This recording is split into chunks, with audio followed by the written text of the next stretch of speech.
सच्ची खुशी किसे कहते हैं? यह एक ऐसा प्रश्न है जो सदियों से हमारे मन को झकझोरता आया है। अधिकतर लोग सोचते हैं कि खुशी का मतलब है धन, सफलता या जीवन में बिना किसी परेशानी के जीना। लेकिन क्या वाकई ऐसा है? महान संतों, दार्शनिकों और विचारकों का मानना है कि असली खुशी बाहरी साधनों में नहीं, बल्कि हमारे भीतर कहीं गहरी छिपी होती है। वास्तविक जीवन में खुशी उन चीजों से नहीं मिलती जो हमारे पास हैं, बल्कि उन चीजों में संतोष पाने से मिलती है जो हमारे पास हैं। वास्तविक खुशी का अनुभव वही कर सकता है जो वर्तमान में जीना जानता हो, जो छोटे छोटे पलों में आनंद पा सके और जो अपने जीवन में अर्थ और संतोष ढूंढ सके। खुशी किसी गंतव्य की तरह नहीं, बल्कि एक यात्रा की तरह है जो हमें जीवन की सरलता, रिश्तों की गहराई और आत्मिक शांति में ही मिलती है। तो चलिए हम आपको एक कथा के माध्यम से समझाते हैं। बहुत समय पहले की बात है। एक छोटे से गांव में वृद्धानंद नाम के एक ज्ञानी साधु रहा करते थे। उनकी ख्याति दूर दूर तक फैली हुई थी। उनके पास लोग अपने जीवन की उलझनों और समस्याओं के हल के लिए आया करते थे। वृद्धानंद साधु जीवन की गहरी बातों को सरलता से समझा देते थे और लोगों का मार्गदर्शन करते थे। इसी गांव के पास एक धनी राजा का राजकुमार केशव भी रहता था। केशव का जीवन बाहर से तो अत्यंत शानदार था। उसे धन, महल, सेवक सेविकाएं और हर तरह का ऐशो आराम प्राप्त था। लेकिन अंदर से केशव अक्सर बेचैन रहता था। उसे हमेशा ऐसा लगता था कि उसके पास सब कुछ होते हुए भी उसे असली खुशी नहीं मिल रही है। वह हर वक्त कुछ अनजाने से दुख में डूबा रहता। एक दिन केशव ने वृद्धानंद साधु के बारे में सुना और सोचा कि शायद वे उसकी इस बेचैनी का हल बता सकते हैं। वह साधु जी के पास पहुंचा और अपनी समस्या बताई। उसने कहा, साधु महाराज, मेरे पास सब कुछ है, फिर भी मुझे खुशी नहीं मिलती। आप मुझे बताइए कि आखिर कौन सच्चा सुखी है। साधु वृद्धानंद मुस्कुराए और बोले, राजकुमार, अगर तुम सच में यह जानना चाहते हो कि सच्चा सुखी कौन है, तो तुम्हें मेरे साथ यात्रा पर चलना होगा। मैं तुम्हें कुछ ऐसे लोगों से मिलवाऊंगा जो तुम्हारे इस प्रश्न का उत्तर खुद ही दे देंगे। केशव मान गया और अगले दिन वह साधु जी के साथ यात्रा पर निकल पड़ा। पहला घर निर्धन किसान का था। साधु और केशव सबसे पहले एक छोटे से झोपड़ी में पहुंचे। ये झोपड़ी एक गरीब किसान की थी। किसान का नाम अरुण था। अरुण और उसकी पत्नी एक छोटे से खेत में काम करके अपना जीवन यापन करते थे। घर में मामूली बर्तन, पुरानी खाट और कुछ फटे पुराने कपड़े ही थे। उनके पास न ही अधिक भोजन था और न ही अधिक धन। केशव को देखकर आश्चर्य हुआ कि इतने साधारण जीवन में अरुण और उसकी पत्नी दोनों बेहद खुश दिख रहे थे। वह सोचने लगा कि इनके पास न तो सुविधाएं हैं और न ही दौलत, फिर भी ये मुस्कुराते क्यों हैं। आखिरकार उसने अरुण से पूछा, तुम इतने खुश कैसे हो? अरुण मुस्कुराया और बोला, महाराज, हम मेहनत करके जो भी कमा पाते हैं उससे संतुष्ट रहते हैं। हर शाम हम एक दूसरे के साथ होते हैं, अपने बच्चों के साथ हंसी खुशी का समय बिताते हैं। हमारे पास जो है हम उसी में खुश रहते हैं। साधु ने केशव की ओर देखा और बोले, सुन रहे हो राजकुमार, खुशी बाहरी साधनों में नहीं बल्कि आंतरिक संतोष में है। केशव ने अरुण की बात सुनी, लेकिन फिर भी पूरी तरह से संतुष्ट नहीं हुआ। उसने सोचा कि यह तो केवल एक व्यक्ति का दृष्टिकोण है, शायद अन्य लोग कुछ और कहें। दूसरा घर लोहार की बेटी का था। साधु और केशव फिर एक दूसरे गांव में पहुंचे। वहां एक लोहार था जिसका नाम चंदू था। उसकी बेटी मीरा अपने परिवार के साथ रहती थी और हर रोज अपने पिता के काम में हाथ बटाती थी। मीरा साधारण कपड़ों में थी, परंतु उसके चेहरे पर एक आत्मिक मुस्कान थी। उसकी आंखों में एक गहरी शांति और संतोष झलक रहा था। केशव ने मीरा से पूछा, तुम्हारे पास न तो धन है न ही महल, फिर भी तुम इतनी प्रसन्न क्यों हो? मीरा ने हंसते हुए उत्तर दिया, महाराज, खुशी का धन से कोई संबंध नहीं है। मेरे पिता मेरे साथ हैं, मैं उनका सहारा बनती हूं और हम अपनी जरूरतें पूरी करने में सक्षम हैं।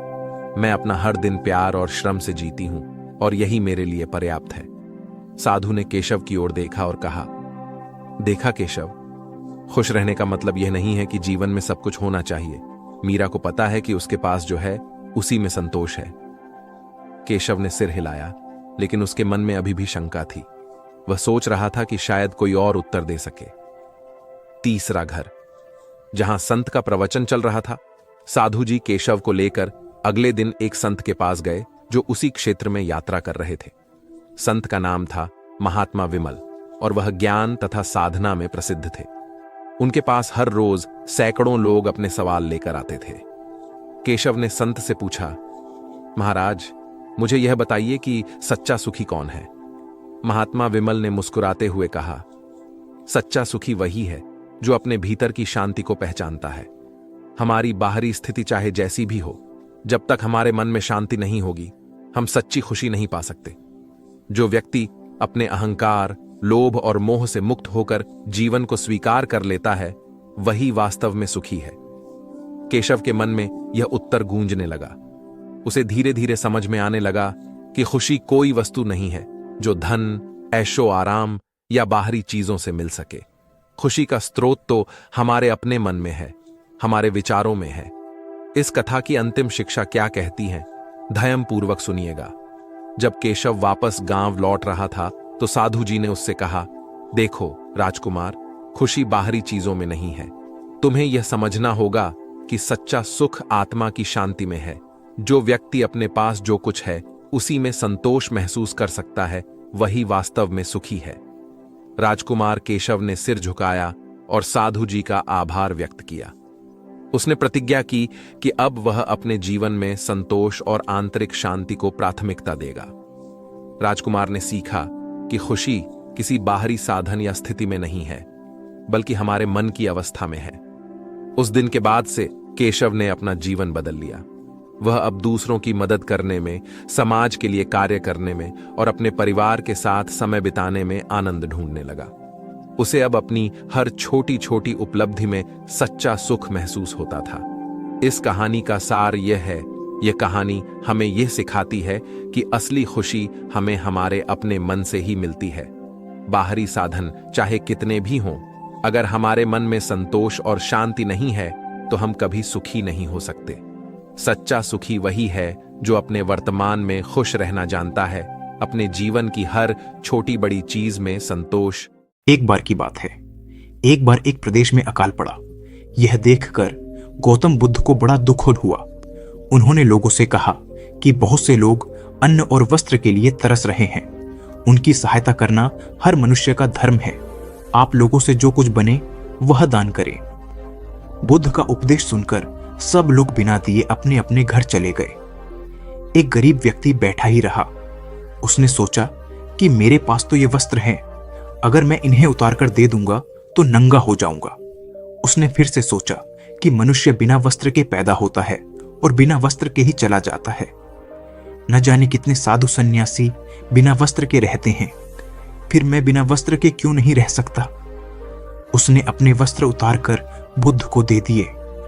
भगवान बुद्ध ने उसे आशीर्वाद दिया। वह प्रसन्न होकर घर की ओर चल पड़ा। वह खुशी से चिल्लाकर कह रहा था, मैंने अपने आधे मन को जीत लिया है। तभी सामने से राजा की सवारी आ रही थी। उस गरीब की बात सुनकर राजा ने उसे अपने पास बुलाया और पूछा कि तुमने आधे मन को कैसे जीता है। उस गरीब ने कहा कि भगवान बुद्ध दुखियों के लिए दान मांग रहे थे। यह सुनकर मैंने अपने वस्त्र उतार दिए। पहले तो मेरे मन ने इनकार किया, फिर मैंने उसे समझाया कि मनुष्य बिना वस्त्र के पैदा होता है और मृत्यु होने पर साथ में कुछ भी नहीं जाता। राजा उसकी बात से बड़ा प्रसन्न हुआ। उसने मोतियों का हार और कीमती वस्त्र उसे दिए।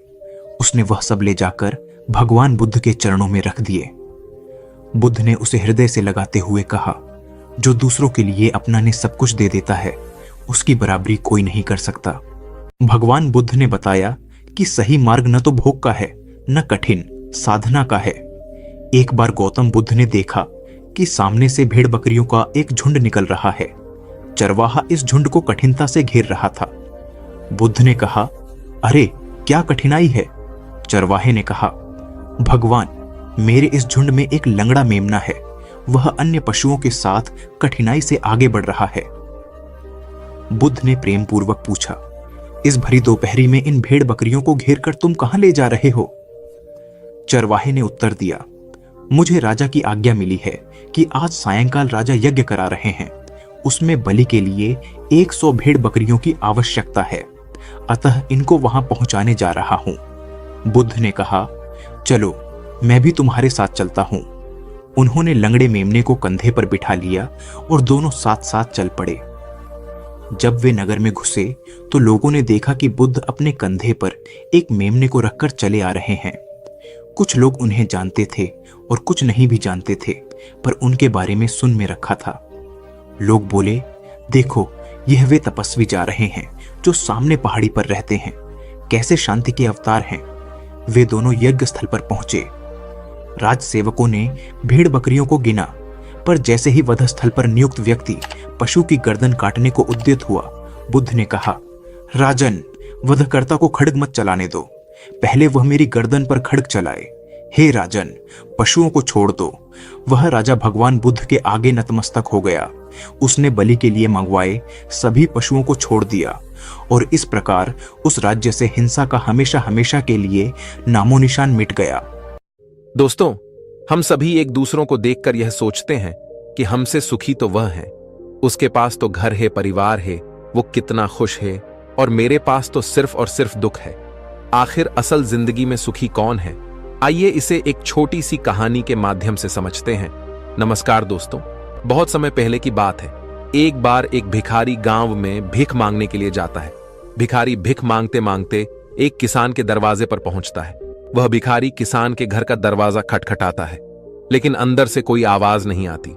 दरवाजा खुला होने के कारण वह अंदर की ओर झांकता है, यह देखने के लिए कि कोई घर पर है या नहीं। वह देखता है कि किसान और उसका पूरा परिवार एक साथ बैठकर बात कर रहे हैं। बच्चे किसान के साथ लिपटे हुए हैं, खेल रहे हैं। भिखारी को लगा कि शायद किसी ने मेरी बात पर ध्यान नहीं दिया, इसलिए उसने फिर से आवाज लगाई। जब उसने दूसरी बार आवाज लगाई तो किसान की पत्नी ने सुना और उसके बाद कुछ अनाज लेकर घर से बाहर आई और उसे भीख दे दी। उसके बाद वह भिखारी वहां से चला गया और कुछ आगे चलकर वह यह सोचने लगा कि कितना खुशहाल परिवार है, कितने सुखी हैं। ये लोग परिवार में 2 बच्चे हैं और वे बच्चे पिता के साथ खेल रहे हैं। सब कुछ देखकर कितना अच्छा लग रहा था। काश मेरा भी परिवार होता। किसान का परिवार कितना खुश है, और एक मुझे देखो, दिन भर भीख मांगना पड़ता है, फिर घर आकर खुद से खाना बनाना पड़ता है, और मुझे कितनी परेशानी होती है। इसके बाद वह भिखारी अपने रास्ते निकल गया और किसान के परिवार ने खाना खाया। और खाना खाने के बाद किसान अपनी पत्नी को कहने लगा कि घर खर्च के लिए पैसे नहीं हैं, बड़ी परेशानी है। साहूकार से 1000 उधार लेना पड़ेगा, पता नहीं वह देगा या नहीं। किसान की पत्नी ने उसे धैर्य रखने के लिए कहा और बोली, आप जाओ, आपको साहूकार पैसे दे देगा। किसान गांव में एक सेठ के पास गया जिसके पास कपड़े की दुकान थी। वह ब्याज पर लोगों को पैसा देता था। किसान ने सेठ से 1000 मांगे और जब सेठ किसान को पैसा दे रहा था तो उसने देखा कि वहां पैसों का हिसाब लगा हुआ है। किसान जब वहां से निकला तो वह सोच रहा था कि साहूकार कितना खुश है। मैं कहां 500 या 1000 के लिए घबरा रहा हूं, परेशान हो रहा हूं, और इस सेठ के पास 20,000 30,000 का हिसाब चल रहा है। किसान यह सोचते सोचते घर चला गया। सेठ की गांव में छोटी सी कपड़े की दुकान थी। गांव में कपड़े लाने के लिए उसे शहर जाना पड़ता था। वह शहर के एक बड़े दुकान से कपड़ा लाता था। अगले दिन वह सेठ शहर पहुंचा और वहां जो बड़े दुकान के सेठ जी थे उनसे मुलाकात की और उनसे सेठ से कहा कि कपड़ा खरीदना है। बड़े सेठ के पास उसका एक कर्मचारी संदेश आ रहा था कि 1 लाख का फायदा हो गया, 2 लाख का फायदा हो गया, कोलकाता में माल पहुंच गया है, मुंबई में हो गया। ये सब उसको वहां देखने को मिला। जब गांव का सेठ वहां से निकला तो वह सोचने लगा कि हम अपने आप को इस गांव का सबसे बड़ा सेठ मानकर बैठे हैं और 5,000 10,000 में खेल रहे हैं। यहां तो लाखों का फायदा हो रहा है। ये सोचते सोचते वह सेठ कपड़े लेकर अपने गांव के लिए रवाना हो गया।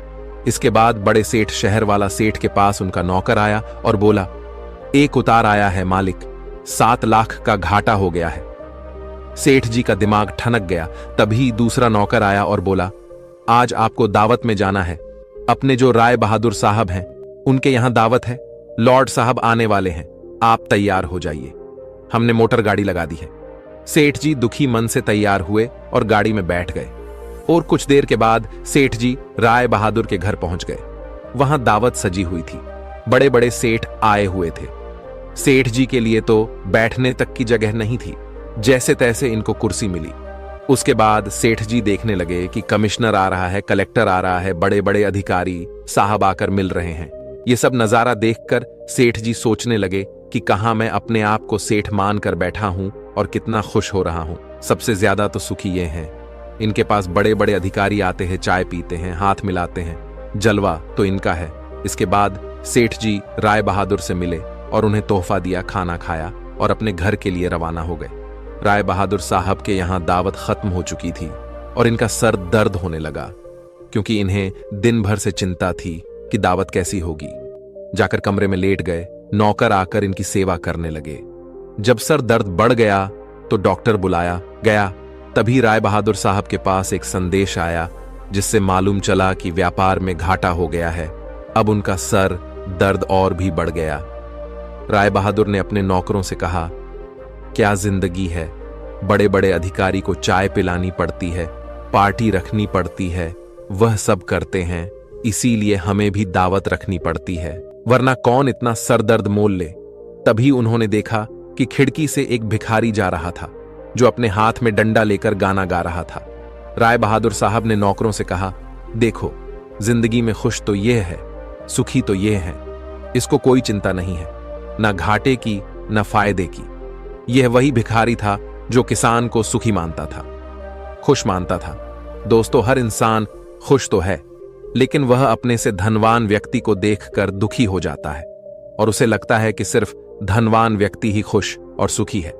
लेकिन धनवान होने के अर्थ यह नहीं कि वह व्यक्ति सुखी भी है।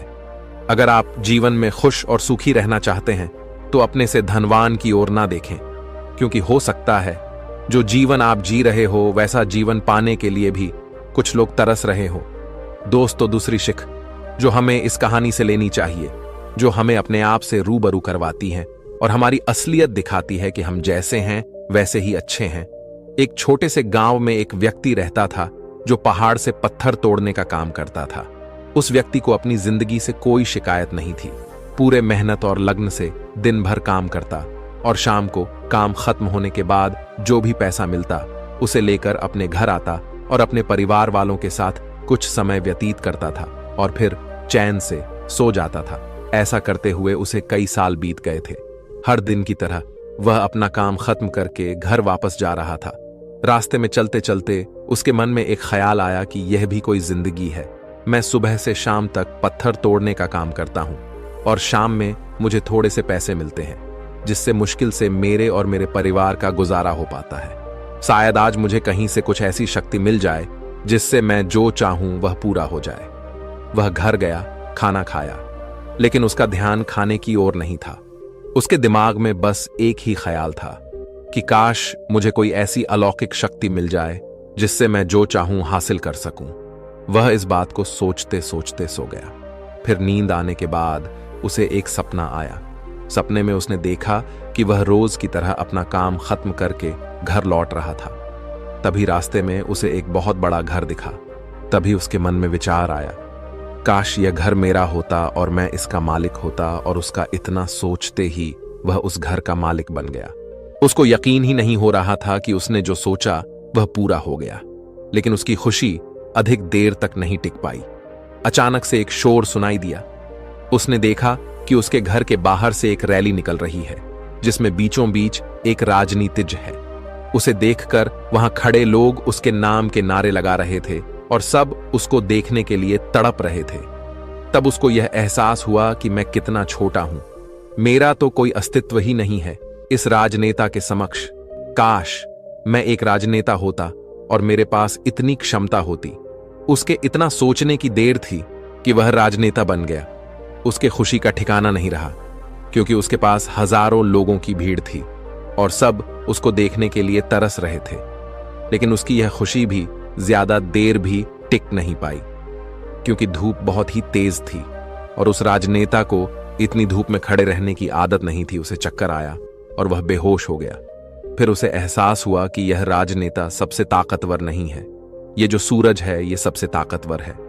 उसके मन में आया कि काश मैं सूरज होता, मेरे आगे कोई टिक नहीं पाता।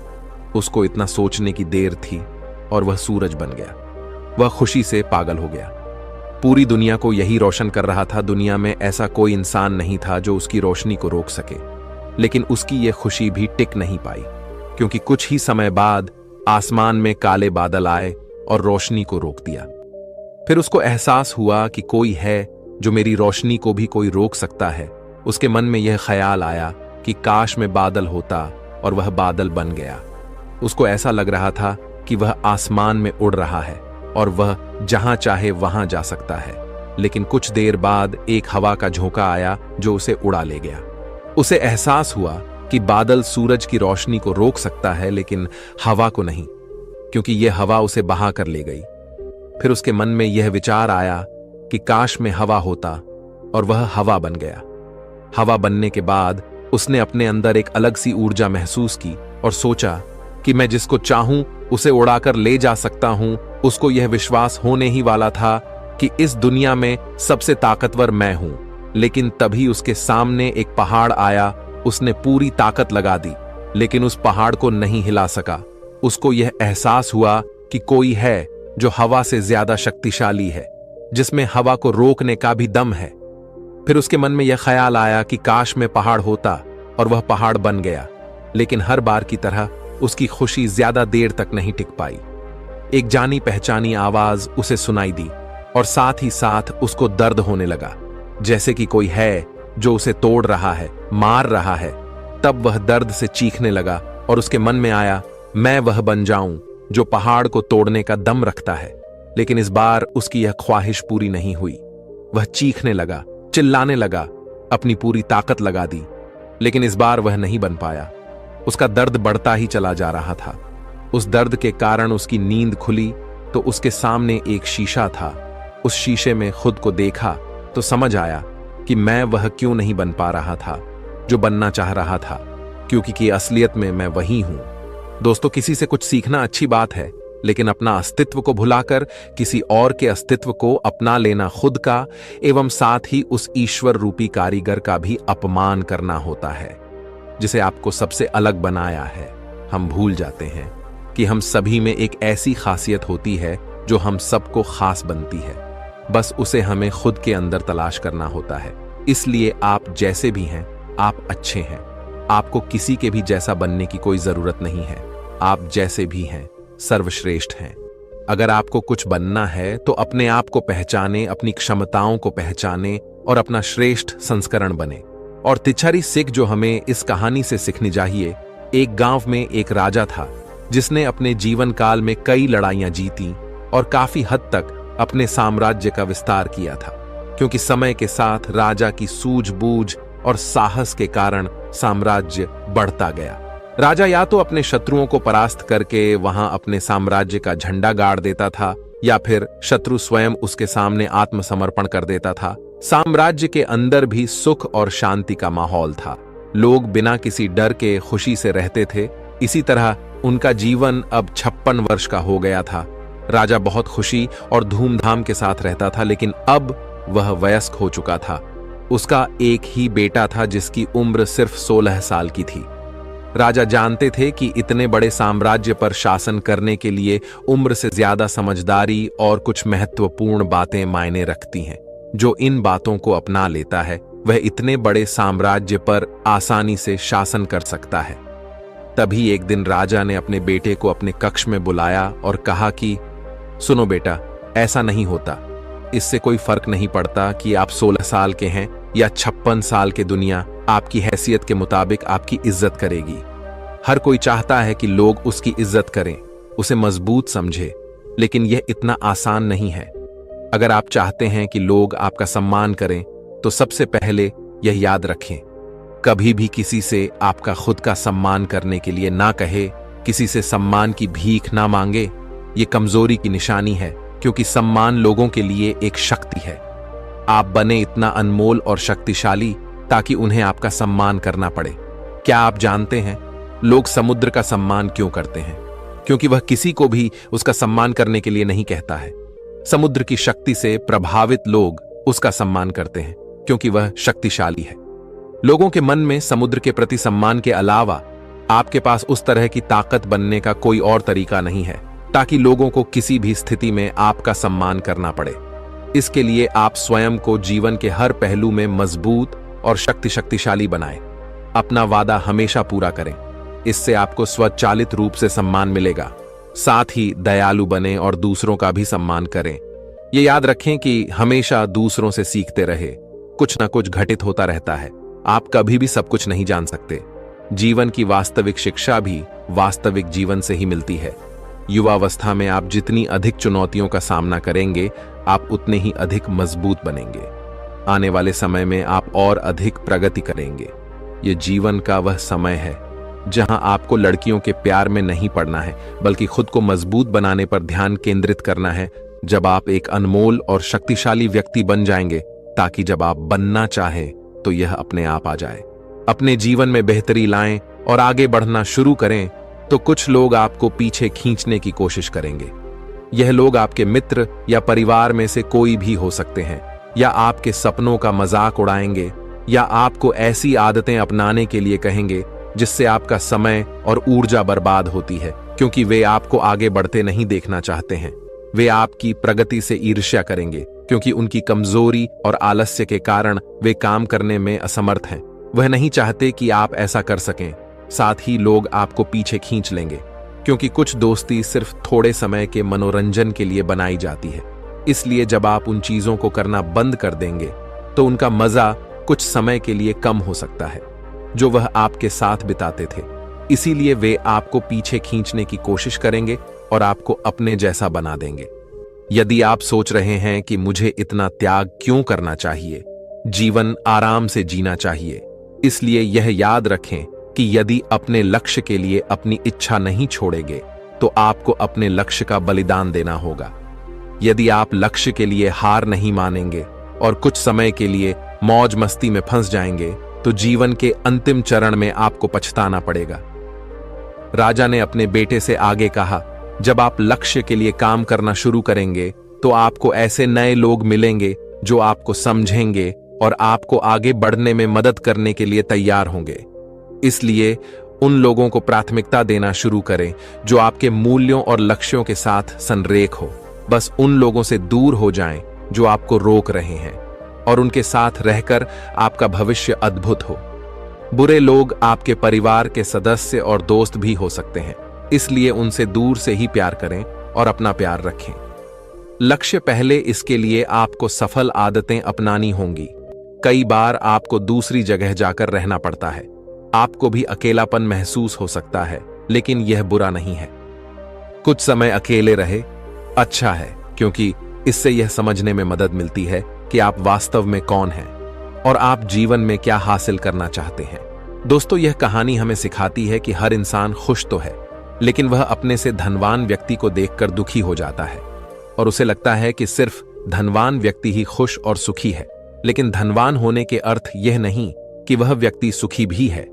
अगर आप जीवन में खुश और सुखी रहना चाहते हैं, तो अपने से धनवान की ओर ना देखें, क्योंकि हो सकता है जो जीवन आप जी रहे हो, वैसा जीवन पाने के लिए भी कुछ लोग तरस रहे हो। तो अब आपको जवाब मिल गया होगा कि जीवन में हर वह इंसान सुखी है जो अपने से ऊंचे धनवान व्यक्ति की ओर नहीं देखता। हमारे अंदर क्या खूबी है, क्या विशेषता है, यह हम कभी समझ ही नहीं पाते हैं। आज जिसको देखो वह किसी और के जैसा बनना चाहता है, वह किसी और की जिंदगी जीना चाहता है। हर किसी की जिदंगी की एक अलग ही खासियत होती है, बस उसको समझने की और अपनी क्षमताओं को पहचानने की जरूरत होती है। जिस दिन आप अपनी क्षमताओं को समझ जाएंगे, उस दिन से आपके अंदर से किसी और के जैसा बनने का या किसी और का जीवन जीने का जो जिद्द है, वह हमेशा के लिए खत्म हो जाएगा और आप अपने जीवन को अच्छे से जी पाएंगे। तो दोस्तों, कैसी लगी आपको ये कहानी, आप हमें कमेंट सेक्शन में जरूर बताना, और अच्छी लगी हो तो इस चैनल को सब्सक्राइब जरूर कर लेना। तो चलिए मिलते हैं ऐसी ही कोई नई कहानी में। तब तक के लिए अपना ख्याल रखें। धन्यवाद और नमो बुद्धाय। तो दोस्तों, किसी ने सही बात कही है कि बदन मेरा मिट्टी का है, सांसें मेरी उधार हैं। घमंड करूं तो किस बात का, यहां हम सब तो किराएदार हैं। नमस्कार दोस्तों, ये कहानी एक योद्धा के जीवन से प्रभावित एक मोटिवेशनल स्टोरी है जो आपको अपनी जिंदगी को देखने का एक नया नजरिया सिखाएगी। बहुत समय पहले की बात है। सबल नाम का लड़का पूरे दिन अभ्यास करके सो रहा था तो उसे एक रात बुरा सपना आता है, जिसमें वह हर रोज की तरह अपने गुरु के आश्रम में तलवारबाजी के मुश्किल दांव पच्चों का अभ्यास कर रहा था। उसका अभ्यास अच्छा चल रहा था, लेकिन जैसे ही वह एक ऊंची छलांग लगाकर जमीन में वापस आता है, उसका एक पैर टूटकर कांच के टुकड़ों की तरह बिखर जाता है। उसकी ऐसी हालत देखकर सभी लोग डर जाते हैं, लेकिन एक रहस्यमय आदमी बड़ी शांति से उन टुकड़ों को इकट्ठा करने लगता है, जिसने काले रंग के जूते पहने हुए थे। सबल घबराकर नींद से जाग जाता है। उस समय रात्रि से सुबह होने वाली थी और वह खुद को शांत करने के लिए बाहर टहलने निकल जाता है। कुछ देर चलने के बाद वह एक पुराने घर के बाहर आकर रुक जाता है और उसके बाहर पेड़ के नीचे जाकर बैठ जाता है। तभी एक बूढ़ा आदमी उस घर से बाहर निकलता है, जिसने बिल्कुल वैसे ही जूते पहन रखे थे जैसे सबल ने अपने सपने में देखे थे। सबल उस बूढ़े आदमी से कहता है कि तुम्हारे पैरों में अलग अलग जूते हैं, तो जवाब में वह आदमी कहता है कि इसमें से एक जूता नया है और दूसरा पुराना। फिर सबल वहां से उठकर जाने लगता है और वह आदमी वहीं पर बैठ जाता है। लेकिन जब अगले ही पल सबल पीछे मुड़कर उस आदमी को देखता है तो वह आदमी उस घर की छत पर पहुंच चुका था, जो कि आश्चर्यचकित कर देने वाली बात थी, क्योंकि एक बूढ़े आदमी के लिए बिना किसी सहारे के इतनी जल्दी छत पर पहुंच जाना असंभव बात थी। सबल उस बूढ़े आदमी से पूछता है कि उसने ऐसा कैसे किया, लेकिन वह आदमी रहस्यमय ढंग से चुपचाप उसकी ओर देखता रहता है, तो सबल वहां से चला जाता है। फिर सबल आश्रम के अभ्यास मैदान में तलवारबाजी का अभ्यास करने जाता है। सबल अपने आश्रम का सर्वश्रेष्ठ तलवारबाज था, लेकिन वह अपने प्रदर्शन से संतुष्ट नहीं था। वह खुद को दूसरों से बेहतर समझता था, इसीलिए वह थोड़ा घमंडी भी था। अपने आप को सबसे श्रेष्ठ साबित करने के लिए वह तलवारबाजी पर ऐसे ऐसे प्रयोग करता था जो कि बहुत ही मुश्किल और खतरनाक थे। ऐसे प्रयोग करके वह सर्वश्रेष्ठ तलवारबाज बनना चाहता था, क्योंकि तलवारबाजी के क्षेत्र में ऐसे प्रयोग और अभ्यास आज तक किसी ने नहीं किए थे। लेकिन उन अभ्यास को वह कर नहीं पा रहा था और बार बार जमीन पर गिर जाता था। उसके गुरु को यह सब जानलेवा सबल का अभ्यास पागलपन लगते थे। वह उससे कहते हैं कि तुम एक बेहतरीन योद्धा हो, लेकिन तलवारबाजी के इन अभ्यास को कर पाना संभव नहीं है, क्योंकि इसके लिए असाधारण ताकत, अचूक तकनीक और निडरता की जरूरत है। और अगर तुमसे जरा सी भी गलती हुई तो तुम बुरी तरह घायल हो सकते हो या फिर तुम्हारी जान भी जा सकती है। गुरु की बातें सबल को दुखी कर देती हैं। उसे इन विशेष अभ्यास को करने के लिए विशेष प्रशिक्षण की जरूरत थी, तो वह मदद मांगने वह उस बूढ़े आदमी के पास चला जाता है। सबल उससे पूछता है कि आप पलक झपकते ही उस ऊंची दीवार पर उस दिन कैसे चढ़ गए थे, क्योंकि मैं खुद एक योद्धा हूं और मैं अच्छी तरह यह जानता हूं कि कोई भी योद्धा ऐसा नहीं कर सकता। वह आदमी सबल से कहता है, उसे समझने के लिए अभी तुम बहुत कमजोर हो और तुम्हें बहुत कुछ सीखने की जरूरत है। लेकिन सबल को अपने अभ्यास और ज्ञान पर बहुत घमंड था, इसीलिए वह कहता है कि मुझे हर चीज की जानकारी है और तुम मुझसे कोई भी सवाल पूछ सकते हो। तो वह बूढ़ा आदमी उससे पूछता है कि क्या तुम खुश हो? सबल को यह प्रश्न बेमतलब लगता है, लेकिन फिर भी वह कहता है कि मेरे पिता के पास बहुत सारा धन है, मैं पढ़ाई में भी अच्छा हूं, मेरे अच्छे मित्र हैं, मैं देखने में भी सुंदर हूं और लड़कियां मुझे पाने के लिए मरती हैं। जवाब में वह बूढ़ा आदमी कहता है कि अगर तुम्हारे पास सब कुछ है तो फिर तुम रात में सो क्यों नहीं पाते? तुम कल भी रात्रि के अंतिम प्रहर में मेरे पास आए थे और आज भी तुम रात्रि के अंतिम प्रहर में ही आए हो। उस बूढ़े व्यक्ति की रहस्यमय बातें सुनकर सबल उसकी तुलना दुनिया के महान दार्शनिकों से करने लगता है और उसे दार्शनिक बाबा के नाम से ही बुलाने लगता है। उसके बाद वह आदमी पूछता है कि अगर तुम देश के सर्वश्रेष्ठ तलवारबाज की प्रतियोगिता का हिस्सा ना होते तो तुम क्या कर रहे होते? यह प्रश्न सबल को अंदर से हिलाकर रख देता है, क्योंकि उसने सर्वश्रेष्ठ तलवारबाज बनने के अलावा और कुछ भी नहीं सोचा था। पर उस बूढ़े आदमी ने यह सवाल पूछा। क्यों सबल को लगता है कि वह आदमी सनकी है, इसीलिए वह घबराकर वहां से चला जाता है और उसे भूलने का प्रयास करने लगता है। अपनी रोजमर्रा की जिंदगी की तरह वह दोस्तों के साथ मजे करता है, नशा करता है और लड़कियों को आकर्षित करके उनके साथ समय बिताता है। पर इसी दौरान अचानक सिर्फ एक पल के लिए वह दार्शनिक बाबा उसके सामने आ जाता है, जो एक इशारा था कि सबल अपनी हरकतें सुधारे। तो सबल दार्शनिक बाबा से मिलने उसके पास चला जाता है। उन दोनों में थोड़ी बातचीत के बाद ज्योति नाम की लड़की खाना लेकर आती है, जो कि उस बूढ़े व्यक्ति की मुंह बोली बेटी थी। फिर वो दोनों खाना खाने लगते हैं तो सबल अपने मुंह में खाना ठोसने लगता है और जल्दी जल्दी खाने लगता है। लेकिन दार्शनिक बाबा कहता है कि तुम्हें अपना खाना आराम से आनंद लेते हुए खाना चाहिए।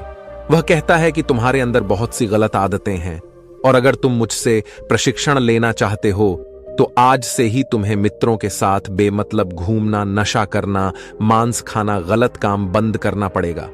लेकिन सबल को अपने प्रशिक्षण और अभ्यास पर बहुत घमंड था, तो दार्शनिक बाबा उसे कुछ समय के लिए घुटने मोड़कर खड़े रहने के लिए कहता है, जो देखने में तो बहुत आसान लगता है, लेकिन थोड़ी ही देर में सबल का सब्र जवाब दे देता है और वह वहीं जमीन पर गिर पड़ता है।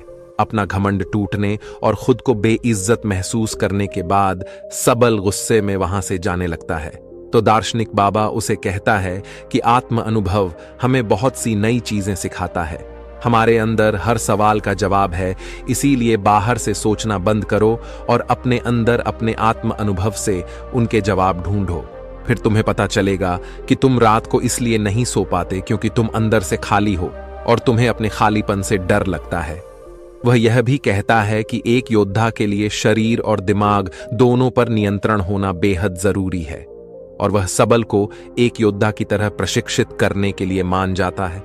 अगले दिन सबल जब अपने आश्रम के अभ्यास मैदान में जाता है तो वहां उसे पता चलता है कि उसके मित्र के हाथ में अभ्यास के दौरान गहरी चोट आ गई है और अब उसका मित्र देश की सबसे बड़ी प्रतियोगिता में हिस्सा नहीं ले पाएगा। इस बात से सबल के मित्र को प्रशिक्षित करने वाला शिक्षक बहुत परेशान था, क्योंकि वह तीरंदाजी में सबसे श्रेष्ठ योद्धा था। रात को सबल फिर दार्शनिक बाबा से मिलने जाता है। उस समय दार्शनिक बाबा बैलगाड़ी के पहिए को सुधार रहे थे।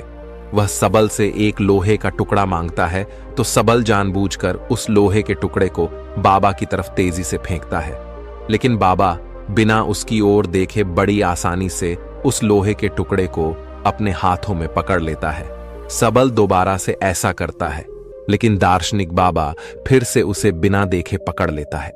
दार्शनिक उससे कहता है कि हमारे दिमाग में लाखों बेतुके विचार चलते रहते हैं, जो हमारे लक्ष्य को धुंधला बनाकर हमें भटका देते हैं। फिर वह सबल को थप्पड़ मारकर उसे उकता है और बदले में मुक्का मारने के लिए कहता है। पहले तो सबल शांत रहता है, लेकिन जब वह दार्शनिक बाबा पर हमला करता है तो दार्शनिक उसे पलक झपकते ही उसे नीचे गिरा देते हैं और उससे कहता है कि अपने लक्ष्य के अलावा जो कुछ भी तुम्हारे दिमाग में चल रहा है वह सब बेकार है। उस कचरे को अपने दिमाग से बाहर निकाल दो। और वह उसे अगली सुबह नदी के पुल के ऊपर मिलने बुलाता है। अगले दिन जब सबल नदी के पुल पर पहुंचता है तो दार्शनिक उसे धक्का देकर पुल से नीचे गिरा देता है। सबल गुस्से में दार्शनिक पर चिल्लाने लगता है। तब दार्शनिक कहता है, जिस पल तुम नीचे गिर रहे थे उस पल तुम्हारा दिमाग बिल्कुल खाली था, अब फिर से उसमें कचरा भर चुका है। सबल गुस्से में कहता है कि मेरे दिमाग में कोई कचरा नहीं भरा है। तो दार्शनिक सबल के दिमाग पर नियंत्रण करके वह सब देखने लगता है जो उसके दिमाग में चल रहा था। फिर वह कहता है कि अगर तुम अपना ध्यान इन फिजूल के विचारों में रखोगे तो तुम अपने वर्तमान के पलों को जी नहीं पाओगे, और जब तुम अपना सारा ध्यान वर्तमान के पलों में रखोगे तब तुम्हें पता चलेगा कि तुम क्या कर सकते हो और इतने अच्छे से कर सकते हो। सबल को चोट लगने के बाद तीरंदाजी सिखाने वाला शिक्षक सभी छात्रों की परीक्षा ले रहा था। इस दौरान सबल दार्शनिक के सिखाए तरीके से अपने ध्यान को एकाग्र करने में सफल हो जाता है और पूरी एकाग्रता के साथ तीरंदाजी का बेहतरीन प्रदर्शन करके दिखाता है, जो कि शायद उसके मित्र से भी बेहतर था। सभी लोग ऐसे प्रदर्शन को देखकर हैरान रह जाते हैं। फिर उस रात दार्शनिक को पूरी बात बताता है। वह खुश था और उसे अपने प्रदर्शन पर नाज था, क्योंकि दूसरे खिलाड़ी योद्धा उससे जलने लगे थे, लेकिन दार्शनिक को उसकी बातों में कोई दिलचस्पी नहीं थी। वह कहता है कि तुम अभी भी अतीत में जी रहे हो और तुम्हें अपने प्रदर्शन पर घमंड भी है। इसका मतलब अभी तुम कुछ भी नहीं सीखे। इतना कहकर वह उसे घर जाने के लिए कहता है और आज रात उसे कुछ भी सिखाने से मना कर देता है। लेकिन यहां कुछ अजीब होता है। सबल वहां छुपकर सुबह होने का इंतजार करता है और सुबह होते ही दार्शनिक का पीछा करने लगता है। दार्शनिक सांभर के अभ्यास मैदान में चला जाता है और जाकर एक ऊंचे स्थान में बैठ जाता है। सबल दार्शनिक के बगल में जाकर बैठता है तो वह महसूस करता है कि वह सभी खिलाड़ी योद्धाओं के दिमाग को पढ़ पा रहा है। वह उनके दिमाग में चल रही सभी बातों को सुन सकता है। उसे हैरानी तो तब होती है जब सबल स्वयं को उस अभ्यास मैदान में आते हुए देखता है। यह देखकर वह अपनी जगह से नीचे गिर जाता है। फिर उसे पता चलता है कि यह सब तो उसका भ्रम है। ना तो सुबह हुई थी और ना ही उसने दार्शनिक का पीछा किया था। यह तो दार्शनिक था जो उसके दिमाग से खेल रहा था। दार्शनिक उससे कहता है कि अभी तो तुम्हें बहुत कुछ सीखना बाकी है। लेकिन सबल बुरी तरह से डर चुका था तो वह घबराकर वहां से चला जाता है। इस घटना का सबल पर उल्टा असर पड़ता है। उसका आत्मविश्वास नीचे गिरने लगा था, जो उसके साथी योद्धा भी महसूस करते हैं और उसका शिक्षक भी, क्योंकि उसका प्रदर्शन कमजोर पड़ने लगा था। अगले दिन वह दार्शनिक के घर के बाहर ज्योति को देखता है, जो कि दार्शनिक के लिए खाना लेकर आई थी। वह उससे कहता है कि मुझे लगा था कि दार्शनिक के तरीकों से मैं एक बेहतर योद्धा बन सकता हूं, लेकिन मेरे साथ बिल्कुल उल्टा हो रहा है।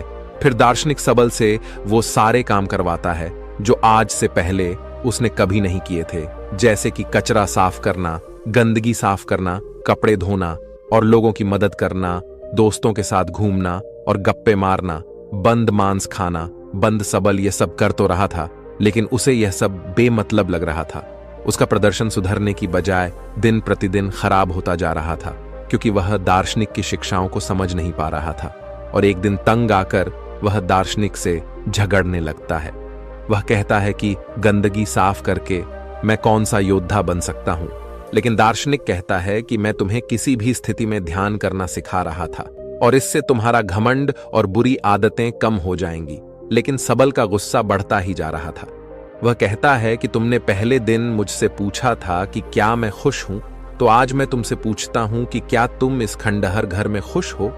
असल में सबल को लगता है कि दार्शनिक जिंदगी से हारा हुआ व्यक्ति है जो अपनी जिंदगी में सफल नहीं हो पाया है, और उसकी रहस्यमयी बातें सुनकर वह गलती से उसके चक्कर में फंस गया है। दार्शनिक उसे अपनी भावनाओं पर काबू करने के लिए कहता है, लेकिन सबल तो उसकी एक भी सुनने को तैयार नहीं था और गुस्से में वह दार्शनिक से कहता है कि अपनी खुशी में खुद तलाश लूंगा और अपना प्रशिक्षण छोड़कर वहां से चला जाता है। अफसोस सबल ये समझ नहीं पाया कि दार्शनिक उसे निस्वार्थ भाव से दूसरों की सेवा करना सिखा रहा था, जिससे उसका घमंड कम हो सकता था। खैर, सबल ने अपनी पुरानी दिनचर्या को वापस अपना लिया था, जैसे नशा करना, मांस खाना, दोस्तों के साथ बेबजाय का समय बर्बाद करना, लड़कियों को आकर्षित करके उनके साथ समय बिताना और दूसरों से श्रेष्ठ दिखने के लिए जानलेवा अभ्यास करना। एक दिन ऐसे ही जब वह खतरनाक अभ्यास कर रहा था, तब ऊंचाई से गिरने पर उसका पैर बुरी तरह घायल हो जाता है। इलाज के दौरान उसे पता चलता है कि उसके बाहिने पैर की हड्डी सिर्फ टूटी नहीं है, बल्कि चकनाचूर हो गई है, जिसमें अलग अलग 15 दरारें पड़ चुकी हैं। चिकित्सक उससे कहते हैं कि अगर तुम अपना ठीक से ध्यान रखोगे तो अगले कुछ महीनों में तुम चलने लगोगे। सिर्फ चलने सबल को पता चल चुका था कि उसका सर्वश्रेष्ठ तलवारबाज बनना अब लगभग असंभव हो चुका है, क्योंकि उसे चलने के लिए भी बैसाखी का सहारा लेना पड़ता था और उसका प्रशिक्षण भी पूरी तरह से बंद हो चुका था। टांग टूटने के साथ ही अब उसका घमंड भी टूट चुका का था। फिर एक दिन ज्योति उससे मिलती है। उसे सबल की चिंता हो रही थी, क्योंकि देश की सबसे बड़ी प्रतियोगिता में हिस्सा लेने का उसका सपना टूट चुका था। वह दोनों एक दूसरे को अच्छी तरह से समझते थे और वह एक दूसरे को पसंद भी करने लगे थे। साब अपने सपने को यूं ही टूटता हुआ नहीं देखना चाहता था, इसीलिए वह अपने शिक्षक से मिलता है और कहता है कि मैं अभी की छोटी छोटी प्रतियोगिताओं में तो हिस्सा नहीं ले पाऊंगा, लेकिन 10 महीने बाद योद्धाओं के चुनाव की जो अंतिम प्रतियोगिता होगी, मैं उसमें जरूर हिस्सा लूंगा, जिसके लिए उसने प्रतियोगिता कराने वाली समिति को अपना आग्रह पत्र भी भेज दिया है। लेकिन शिक्षक को उसकी हालत देखकर लगता है कि सबल अब कभी भी प्रतियोगिता में हिस्सा नहीं ले पाएगा, क्योंकि उसके पैर की हड्डियां टूटी हुई हैं। और अब उसका प्रशिक्षण भी बंद हो चुका है। अपने सपने को टूटता हुआ देखकर सबल गुस्से से भर जाता है और घर जाकर तोड़फोड़ करने लगता है। यह दौर उसकी जिंदगी का सबसे मुश्किल दौर था। उसका सब कुछ बर्बाद हो चुका था। अब उसके जिंदा रहने का कोई मतलब नहीं था। इसीलिए अपनी जिंदगी खत्म करने के लिए वह एक ऊंची पहाड़ी पर चढ़ जाता है। इससे पहले कि वह नीचे कूद पाता, वहां कुछ अजीब होने लगता है। उसे एक इंसान नजर आता है जो कोई और नहीं बल्कि उसी की बुरी परछाई थी। वह परछाई उसके घमंड, उसके गुस्से, उसके डर, उसके संदेह और उसके अंदर चल रही उथल पुथल को दर्शाती है। वह कोई और नहीं बल्कि उसी के अंदर का शैतान था जो सबल को नीचे कूदने के लिए उकसा रहा था। यहां सबल समझ जाता है कि अगर वह अपने अंदर की सभी बुराइयों को खत्म कर देगा तो उसके अंदर शांति आ जाएगी। तभी वह शैतान नीचे गिरकर हमेशा के लिए खत्म हो जाता है। लेकिन यह सब तो बस उसका एक सपना था। वह शैतान तो अभी भी उसके अंदर ही था। उसने सपने के जरिए अपनी जिंदगी की सच्चाई को देखा था, तो मदद मांगने वो उस दार्शनिक के पास चला जाता है। सबल दार्शनिक के पास जाकर रोने लगता है। दार्शनिक उससे कहता है कि हर चीज का एक मकसद होता है। अब तुम्हें अपने सवालों के जवाब अपने अंदर से ही ढूंढने पड़ेंगे, और जब तक तुम्हें अपने अंदर से कोई खास जवाब नहीं मिलता तब तक तुम उस पेड़ के नीचे बैठे रहो। सबल पेड़ के नीचे बैठकर सोचने लगता है। उसके पास समय तो बहुत था, लेकिन वह क्या सोचे उसे यह पता नहीं था। वह बार बार अपने नए जवाब के साथ दार्शनिक से मिलता, लेकिन हर बार दार्शनिक उसके जवाब से संतुष्ट नहीं होता था और उसे वापस भेज देता था। फिर सारी रात सोचने के बाद जब सुबह वह एक नई शादीशुदा जोड़े को देखता है तो उसे अपना जवाब मिल जाता है। फिर सबल दार्शनिक के पास जाता है और कहता है कि हमारी जिंदगी का एक एक पल बहुत खास है, हमें अपनी जिंदगी की कद्र करनी चाहिए। उसका यह जवाब सुनकर दार्शनिक खुश हो जाता है। सबल को अपनी जिंदगी की कीमत पता चल चुकी थी। अब ऊंचाई से कूदने के विचार उसके दिमाग में नहीं आएंगे। दार्शनिक के साथ रहते हुए वह बहुत सी नई बातें सीखता है। दार्शनिक उसके अंदर फिर से जीने की आशा भरता है और अपनी जिंदगी फिर से शुरू करने के लिए उसे तैयार करता है। फिर एक दिन सबल अपने मित्रों से मिलता है और अतीत में अपने बुरे व्यवहार के लिए उनसे माफी मांगता है। उसके मित्र सबल का यह रूप देखकर हैरान रह जाते हैं। दार्शनिक के विचारों ने सबल को पूरी तरह से बदल दिया था, और एक दिन सबल दार्शनिक से कहता है कि वह उसी की तरह लोगों के निस्वार्थ भाव से सेवा करने के लिए तैयार है। लेकिन दार्शनिक उसे उसकी तलवारबाजी का प्रशिक्षण फिर से शुरू करने के लिए कहता है, पर सबल उससे सहमत नहीं होता। वह कहता है कि मेरे पैर की हड्डी टूटी हुई है, मैं यह नहीं कर सकता। दार्शनिक कहता है कि एक योद्धा कभी भी अपनी जीत या श्रेष्ठता की चिंता नहीं करता। उसे जो काम सबसे प्यारा है वह उसे करता रहेगा, चाहे उसमें उसकी जान ही क्यों ना चली जाए। फिर दार्शनिक उसे अभ्यास के लिए एक छोटे से मैदान में ले जाता है, जिसे उसने तब तैयार किया था जब सबल घायल होकर बिस्तर में पड़ा था। अपने पैर में 15 चोटें होने के बाद भी सबल पूरी मेहनत और लगन से अभ्यास करता है और खुद को आने वाली प्रतियोगिता के लिए तैयार करता है। और एक दिन जब वह अभ्यास के लिए अपने पुराने आश्रम में जाता है तो उसे देखकर उसके साथी योद्धा और शिक्षक हैरान रह जाते हैं। लेकिन सबल की परेशानी तो तब बढ़ती है जब उसका शिक्षक उसे एक चिट्ठी देता है। प्रतियोगिता आयोजित कराने वाली समिति ने सबल की प्रतियोगिताओं में हिस्सा लेने के लिए मना कर दिया था। समिति ने सबल के चिकित्सकों से बात की। उन्होंने सबल के शिक्षक से भी पूछा, लेकिन शिक्षक ने सबल को अपने घमंड में आकर जानलेवा अभ्यास करते हुए देखा था। उसे लगता था कि सबल इस प्रतियोगिता के लिए पागलपन की किसी भी हद तक जा सकता है, जो एक दिन खुद को ही मार डालेगा।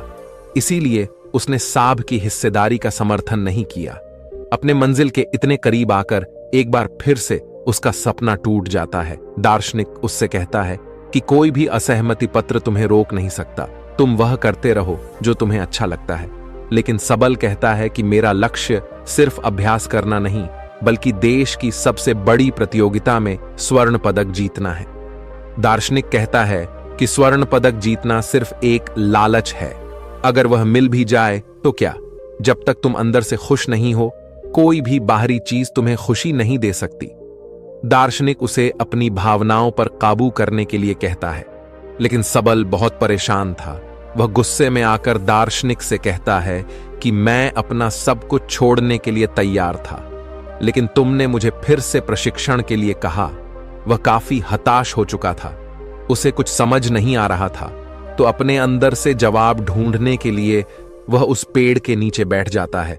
दार्शनिक उसकी तरफ को देखता है तो उसे कल सुबह अपने साथ एक पहाड़ के ऊपर चलने के लिए कहता है, जहां कोई खास चीज है। फिर अगली सुबह सबल बुरी तरह थका देने वाला लंबा सफर तय करता है। दार्शनिक उसके आगे की तरफ था और पीछे पीछे सबल। जब वह पहाड़ी की चोटी पर पहुंचते हैं तो सबल दार्शनिक से पूछता है कि बताओ, आप मुझे क्या दिखाना चाहते थे? ये पहाड़, ये नजारा या फिर कुछ और? तो दार्शनिक उसके पैर के पास पड़े एक पत्थर की ओर इशारा करता है और कहता है कि मैं तुम्हें यह पत्थर दिखाने के लिए यहां लाया हूं। इतना सुनने के बाद सबल निराश हो जाता है।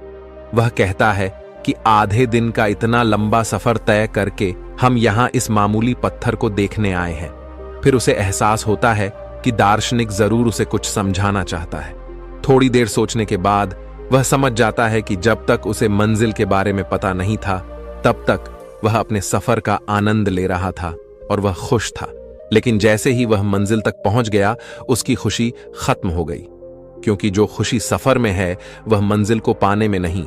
सबल यह भी समझ चुका था कि उसका लक्ष्य हासिल करने का सपना भी इस पत्थर की तरह ही है, जिसे हासिल करने या ना करने से कोई फर्क नहीं पड़ता, क्योंकि असली खुशी तो सफर के दौरान है। सबल अब समझ चुका था कि अब उसे क्या करना है। वे दोनों पहाड़ी से वापस आते हैं और सबल अब अपने सफर का आनंद लेते हुए वह बिना किसी हार जीत की चिंता किए अभ्यास के मैदान में अभ्यास करने लगता है। उसका बेहतरीन प्रदर्शन अभ्यास देखकर सभी हैरान हो जाते हैं और उसका शिक्षक उसे अंतिम चुनावी प्रतियोगिता में ले जाने के लिए मान जाता है। सबल अपने साथ दार्शनिक को भी ले जाना चाहता था, लेकिन जब वह उस पुराने घर में पहुंचता है तो उसे पता चलता है कि दार्शनिक वहां से हमेशा के लिए जा चुका है। शायद दार्शनिक अपना काम पूरा कर चुका था। फिर अंतिम चुनावी प्रतियोगिता में सबल अपना सर्वश्रेष्ठ प्रदर्शन करता है।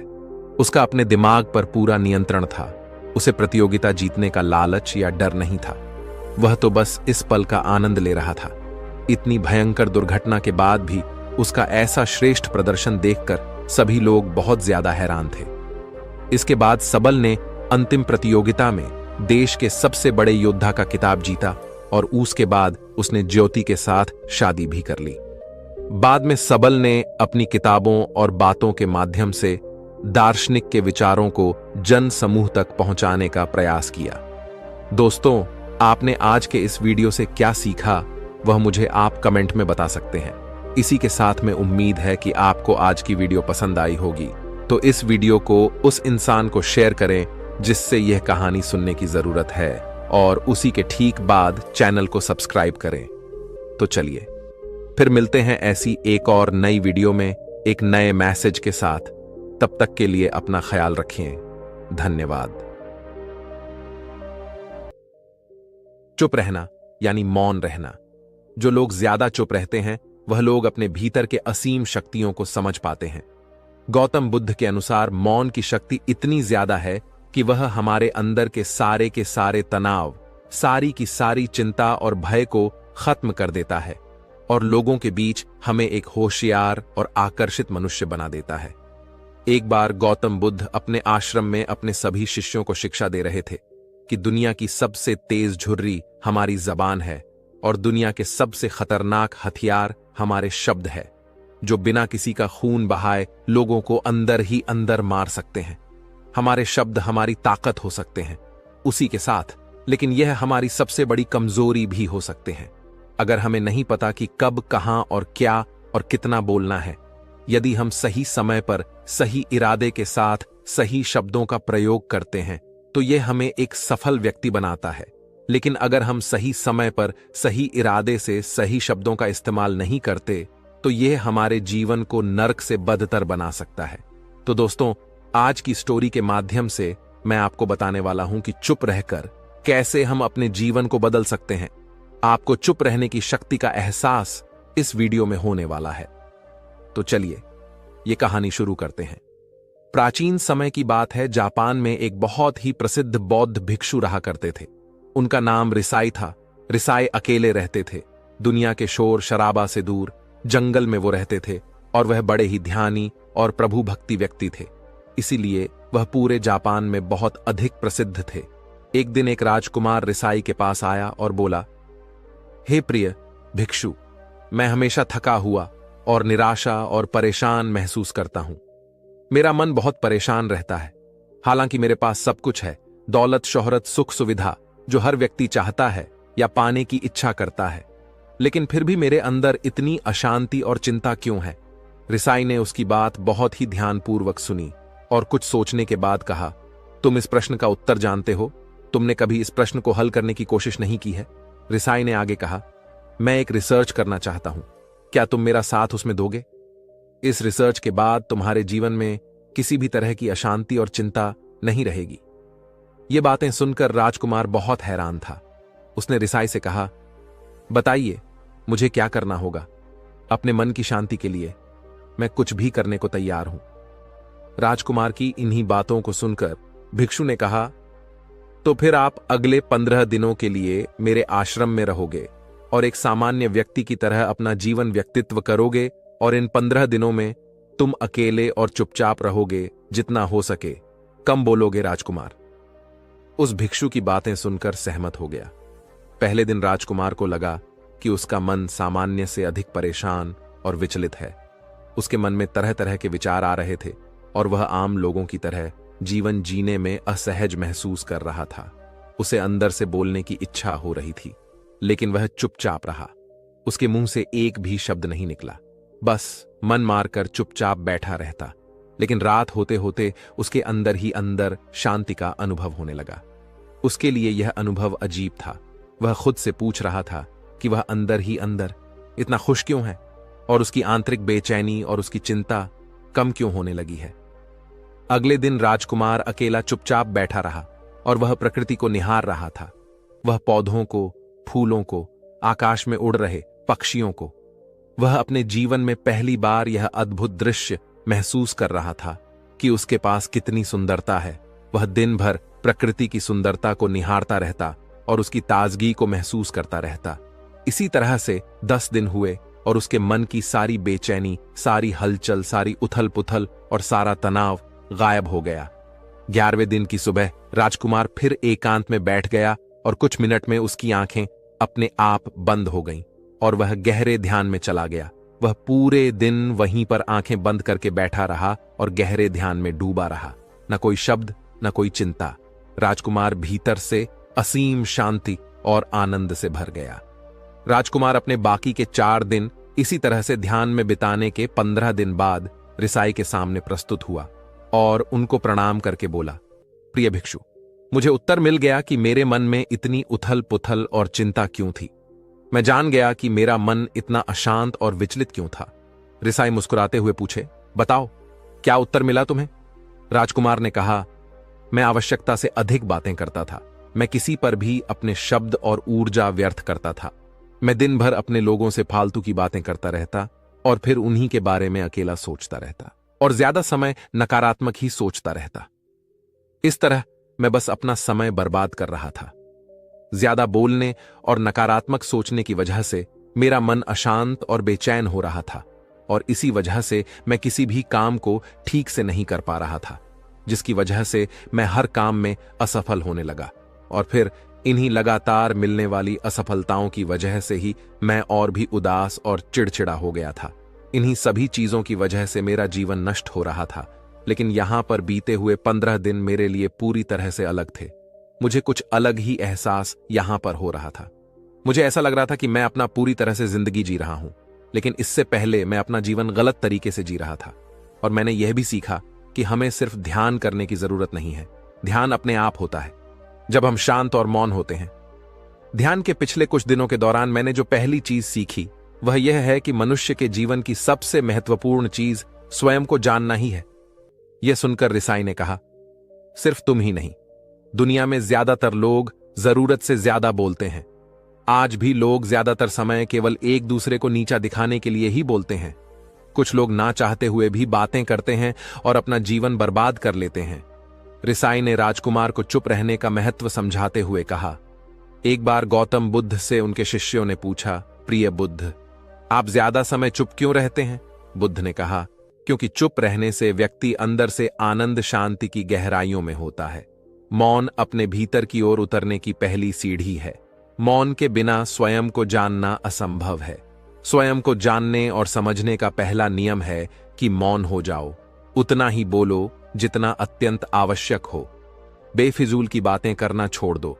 तुम अचानक पाओगे कि 90% से भी ज्यादा लोग व्यर्थ ही ज्यादा बोलकर अपना समय बर्बाद कर रहे हैं। न बोलने का कोई भी नुकसान नहीं है, लेकिन यदि आप ज्यादा बोलते हैं तो आप अत्यधिक गलती कर देते हैं। अगर व्यक्ति कम बोलना शुरू कर दे तो दुनिया की 90% मुसीबतें कम हो जाएंगी, झगड़े फसाद कम हो जाएंगे, उपद्रव कम हो जाएंगे। अगर लोग चुप रहना सीख लिए तो संसार की बहुत सारी समस्याएं हैं, बहुत सारा उपद्रव सिर्फ बोलने से पैदा होता है। सारी बात मौन सीखने की है। जब तुम नहीं बोलते तब तुम एकांत में अकेले हो गए, भीड़ में भरे बाजार में खड़े होकर भी नहीं बोलते, हिमालय की शिखर में पहुंच गए। जिसे मौन की कला जान ली वह भीड़ में भी अकेले होने की कला जान लेता है। एकांत में तो आदमी स्वर्ग में है, दूसरे की उपस्थिति ही बेचैनी पैदा करती है। पहले तुम्हें चुप रहने की शक्ति को धारण करना होगा, इससे तुम अधिकतर ऊर्जा को बचा लोगे और फिर उस स्थिति में पहुंच जाओगे कि तुम कभी भी ज्यादा नहीं बोल पाओगे। अगर तुम किसी की यहां पर जा रहे हो और परेशान हो जाओ तो ऐसे में उचित है कि आंखें बंद कर लो और अपने में खो जाओ। वहां से आपको ताजगी महसूस होगी, क्योंकि तुम्हारे अंदर ही जीवन का वह स्रोत छिपा हुआ है, वह किसी दूसरे में नहीं है। इसके बाद राजकुमार उन रिसाई से पूछते हैं, आखिर कौन हमें अपने अंदर तक ले जाएगा? यह बातें सुनकर रिसाई कहते हैं, तुम्हें स्वयं ही अपने अंदर उतरना होगा और वहीं से परम राज्य जीवन का आनंद ले पाओगे। आनंद का यही से जन्म हुआ है, यहीं से तो मौत में डूब जाओगे, यही तुम्हारा सूरज उदय होगा और यही से अस्त होगा। इसी प्रकार तुम बार बार चुटकी लगाओ। जब भी तुम चुटकी लगाकर वहां से लौटोगे तो पाओगे कि फिर तुम्हारे जीवन में एक ताजगी भरी नई संपदा मिली है और इस नई शक्ति के जन्म होने से तुम्हारी थकान चली जाएगी, उदासी चली जाएगी और चिंता चली जाएगी। जैसे कोई स्नान करके लौटता है तो शरीर शीतल हो जाता है, शांत हो जाता है, ऐसे ही जब भीतर से साफ होकर वापस आता है, मौन में स्नान करके लौटता है, तो समस्त अस्तित्व व्यक्तित्व शांत और मौन हो जाता है, आनंदित हो जाता है। जब तुम आंतरिक मौन की उस पराकाष्ठा पर पहुंच जाओगे तब तुम पाओगे कि बोलने से भी तुम्हारा मौन खंडित नहीं होता, वह बना ही रहता है। उसकी एक अंतर्धारा लगातार तुम्हारे भीतर बहती रहती है। तुम बोलते हो, तुम शब्दों का उपयोग भी करते हो, लेकिन वह तुम्हारे मन को खंडित नहीं कर पाती। एक बार गहरी मौन में स्थिर हो जाओ, फिर तुम्हारी वाणी में भी मिठास आ जाएगी। तुम्हारा बोलना संगीतपूर्ण होगा, तुम्हारा बोलना सत्य होगा। तुम बोलोगे तो दूसरों पर भी शीतलता छा जाएगी। जैसे ही तुम अंदर से चुप होते हो, तुम इतने शक्तिशाली होने लगते हो कि समाज के निर्भरता तुम छोड़ने लगते हो और तुम्हारे जीवन में एक मस्ती आती है जो कि केवल दीवानों के जीवन में होती है। तुम्हारे चेहरे पर एक नई रौनक आ जाती है, तुम्हारी आंखें किसी अमृत के समान हो जाती हैं और तुम अनंत शांति के समुद्र में डूबने लगते हो। इतना कहकर भिक्षु रिसाई ने अपनी बात खत्म की और वह मौन में चले गए। राजकुमार उनका धन्यवाद करके अपने महल में चला गया। दोस्तों, आपने भी अनुभव किया होगा कि बहुत ज्यादा बात करने से दिमाग अशांत हो जाता है, जिससे हम अपने दिमाग पर नियंत्रण खो देते हैं और साथ ही अपना ध्यान भी खो देते हैं। जो लोग बहुत ज्यादा बोलते हैं उनके पास किसी एक काम पर ध्यान केंद्रित करने की काबिलियत नहीं होती। वह अपने किसी भी लक्ष्य पर पूरी तरह से ध्यान केंद्रित नहीं कर पाते। अगर हमारा दिमाग एक जगह केंद्रित नहीं है तो हम जीवन की सच्चाई नहीं समझ पाते और ना ही मनचाही सफलता कभी हासिल कर पाएंगे। इसके अलावा भी आपने देखा होगा कि जो लोग अधिक बोलते हैं वह अक्सर लोगों के बीच हंसी का पात्र बन जाते हैं, और जो लोग कम बोलते हैं और अपनी बात पर कायम रहते हैं उन्हें लोगों से सम्मान मिलता है। लोग उनकी बातों को सुनते हैं और उन पर भरोसा भी करते हैं। जो लोग जरूर से अधिक बोलते हैं और अपने विचारों के बारे में पक्के नहीं होते, उनका दिमाग स्थिर और विचलित रहता है, शोर से भरा रहता है, और एक अशांत दिमाग वाला व्यक्ति जीवन में किसी भी चीज में सफल नहीं हो पाता। क्योंकि वह किसी भी काम में फोकस नहीं कर पाता। यदि किसी व्यक्ति को यह पता है कि उसे कब, कहां और क्या बोलना है, तो वहां व्यक्ति सच में बहुत बुद्धिमान है। और ऐसा व्यक्ति जहां भी जाता है, उसका व्यक्तित्व आकर्षक का केंद्र बन जाता है और वह जो कुछ भी करता है उसमें बहुत शक्ति होती है। दोस्तों, ये कहानी तो कुछ भी नहीं है। आप ये कहानी सुनकर आपने यह तो जान लिया कि हमें चुप रहना क्यों जरूरी है, लेकिन आप हमारी इसी वीडियो की अगली कहानी में जानेंगे कि हमें कौन कौन सी जगहों पर चुप रहना चाहिए। तो चलिए ये कहानी शुरू करते हैं। आश्रम के सभी शिष्य जब कामों में लगे होते थे तो एक शिष्य कोने में बैठा चुपचाप अपने आप में खोया रहता था। वह अक्सर किसी से ज्यादा बात नहीं करता था। आश्रम की सभी जिम्मेदारियां पूरी करने के बाद जहां सभी शिष्य पूरे दिन की घटनाओं की चर्चा करने लगते हैं, वहीं पर वह शांत रहने वाला बच्चा एक बरगद के पेड़ के नीचे बैठकर ध्यान करने लगता।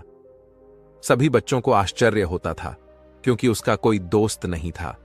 वह अक्सर आश्रम में अकेला ही घूमता रहता था। यह देखकर उसके गुरु को बड़ी प्रसन्नता होती थी। उसे लगता था कि कोई तो है आश्रम में जो मौन यानी कि चुप रहने की ताकत को समझता है, उसके महत्व को समझता है।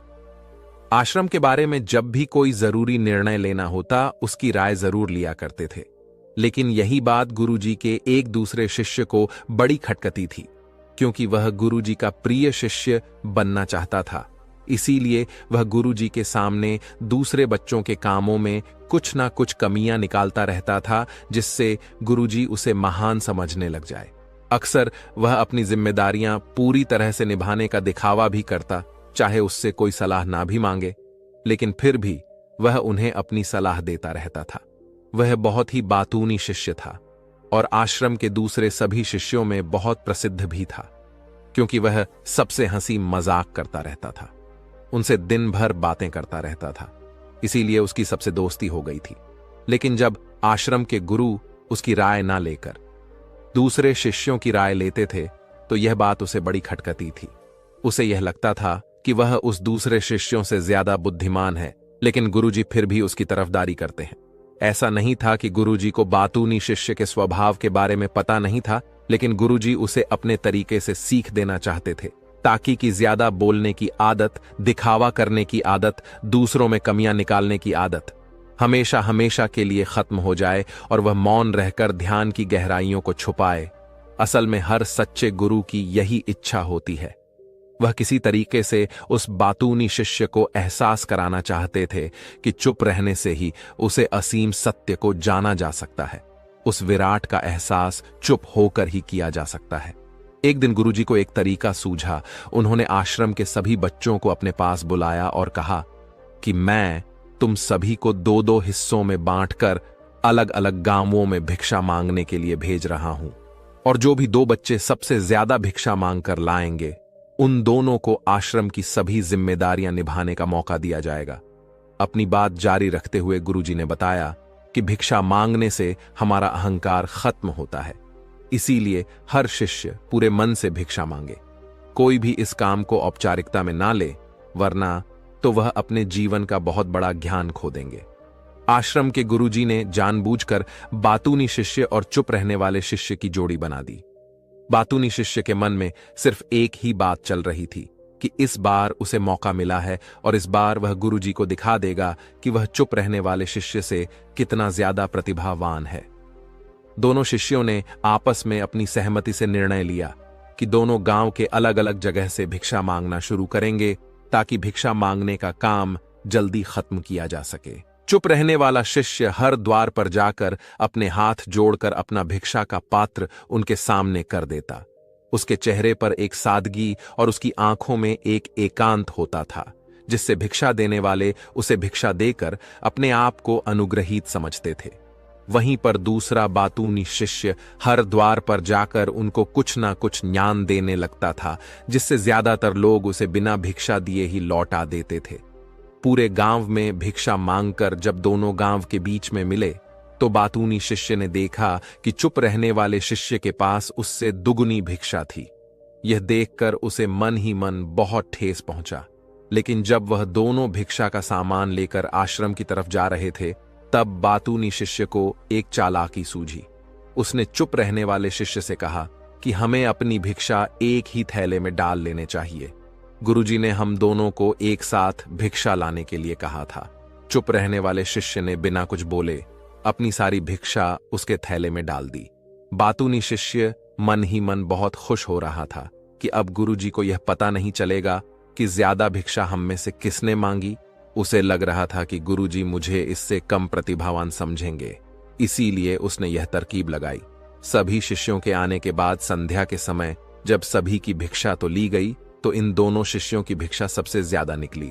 गुरुजी ने इन दोनों का अभिवादन करते हुए आश्रम के सभी बच्चों के सामने उनकी पीठ थपथपाते हुए उन्हें मुबारकबाद दी और कहा कि मैं आश्रम का कार्यभार तुम दोनों को नहीं सौंप सकता। इससे आपसी मतभेद होने का खतरा रहता है, इसीलिए तुम दोनों में से जो ज्यादा भिक्षा लेकर आया है, आश्रम की जिम्मेदारी उसे ही सौंपी जाएगी। जब उन्होंने उनसे पूछा कि तुम में से ज्यादा भिक्षा कौन मांग कर लाया था, तो बातूनी शिष्य ने कहा कि गुरुजी मैं इससे दुगनी भिक्षा मांग कर लाया था, लेकिन मुझसे गलती हो गई कि मैंने वह दोनों भिक्षा एक ही थैले में डाल ली।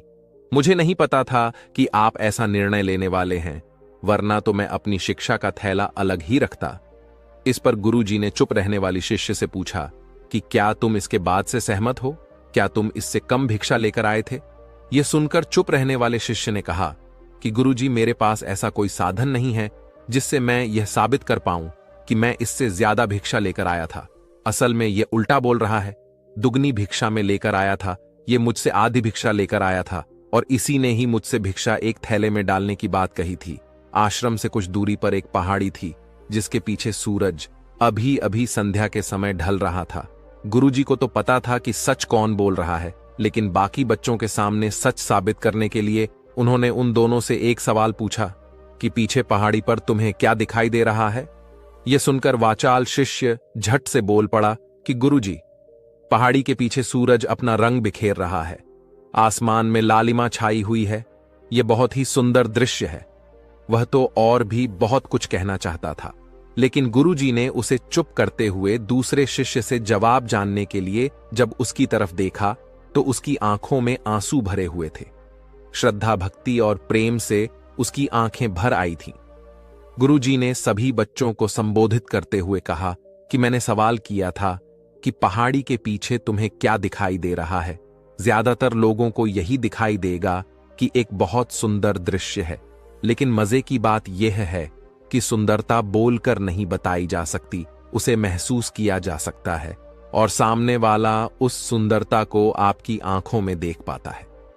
चुप रहने वाले शिष्य की तरफ इशारा करते हुए गुरुजी ने कहा कि असल में सुंदरता इसी बच्चे ने देखी है, दूसरे बच्चे ने सिर्फ सुंदरता की उपव्याख्या की है, लेकिन इसने वास्तविकता में उस सुंदरता को महसूस किया है। अपने आप को ऊंचा दिखाने की सभी कोशिशें नाकाम होती देख वाचाल शिष्य वहीं पर फूट फूट कर रोने लगा।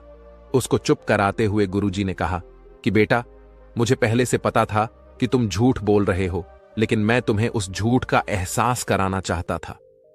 सभी बच्चों को संबोधित करते हुए गुरुजी ने बताया कि शब्द जाल की तरह होते हैं। हमारे ज्यादा बोलने की वजह से बहुत सारी समस्याएं पैदा होती हैं। जब कोई आदमी एक बात को बढ़ा चढ़ाकर बोल देता है तो उसे सिद्ध करने के लिए वह शब्दों के जाल में फंसता चला जाता है और इसी वजह से अंतर्मुखी होने की बजाय वह बहिर्मुखी होता चला जाता है। वहीं पर जिस भी व्यक्ति को अपनी अंतर यात्रा करनी होती है, उसे सबसे पहले चुप रहना सीखना होता है। जरूरत से ज्यादा बोलना या फिर हर वक्त बोलते ही रहना, ये सब हमारी अंतर यात्रा में बाधा बन जाती है। जब आप चुप रहने का अभ्यास करते हैं तो आप अपने साथ वक्त बिताने लगते हैं, जिससे कि आप अपने एकांत को जान पाते हैं।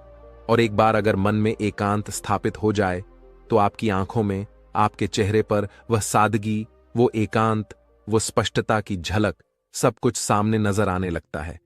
कुछ साबित करने को नहीं रह जाता, कुछ बताने को नहीं रह जाता, सब कुछ आंखों में देखा जा सकता है।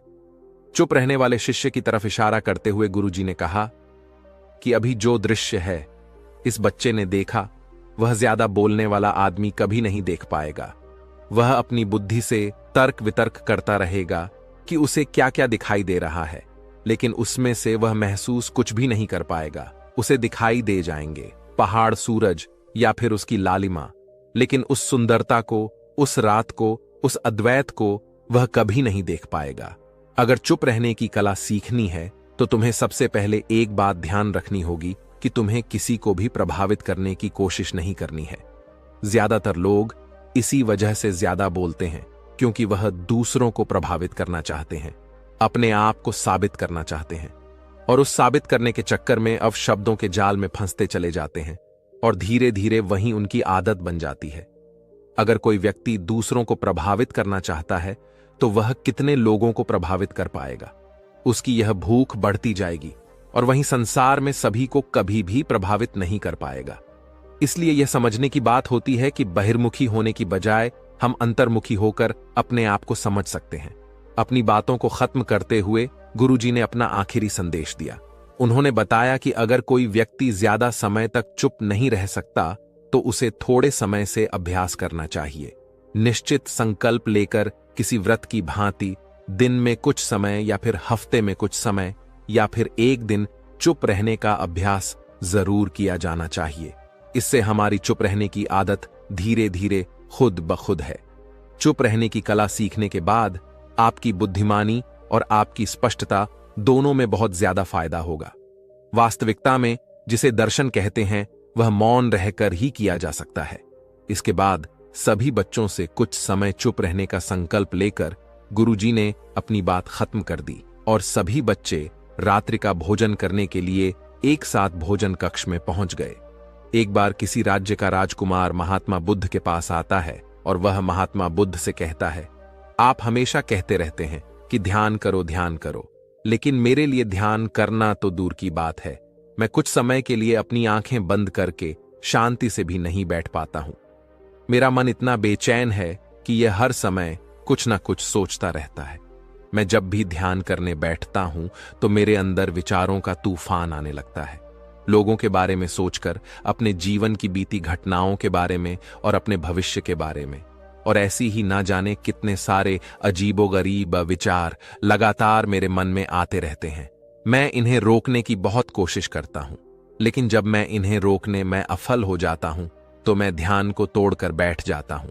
इतनी बातें कहने के बाद वह महात्मा बुद्ध की ओर देखता है और कहता है, बुद्ध, आप मेरी इस समस्या का कोई समाधान बताएं। बुद्ध ने कहा, मैं क्या समाधान बता सकता हूं?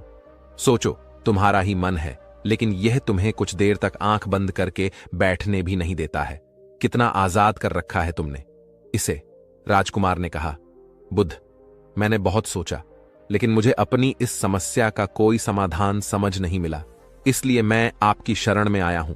अब आप ही कोई रास्ता दिखाए। बुद्ध ने कुछ देर तक राजकुमार के चेहरे की तरफ बड़े ध्यान से देखा और फिर कहा, ठीक है, तुम यह 4 आदतें छोड़ दो और फिर तुम्हारा मन लगने लगेगा। राजकुमार पूरे ध्यान लगाकर बुद्ध की बातें सुनने लगा।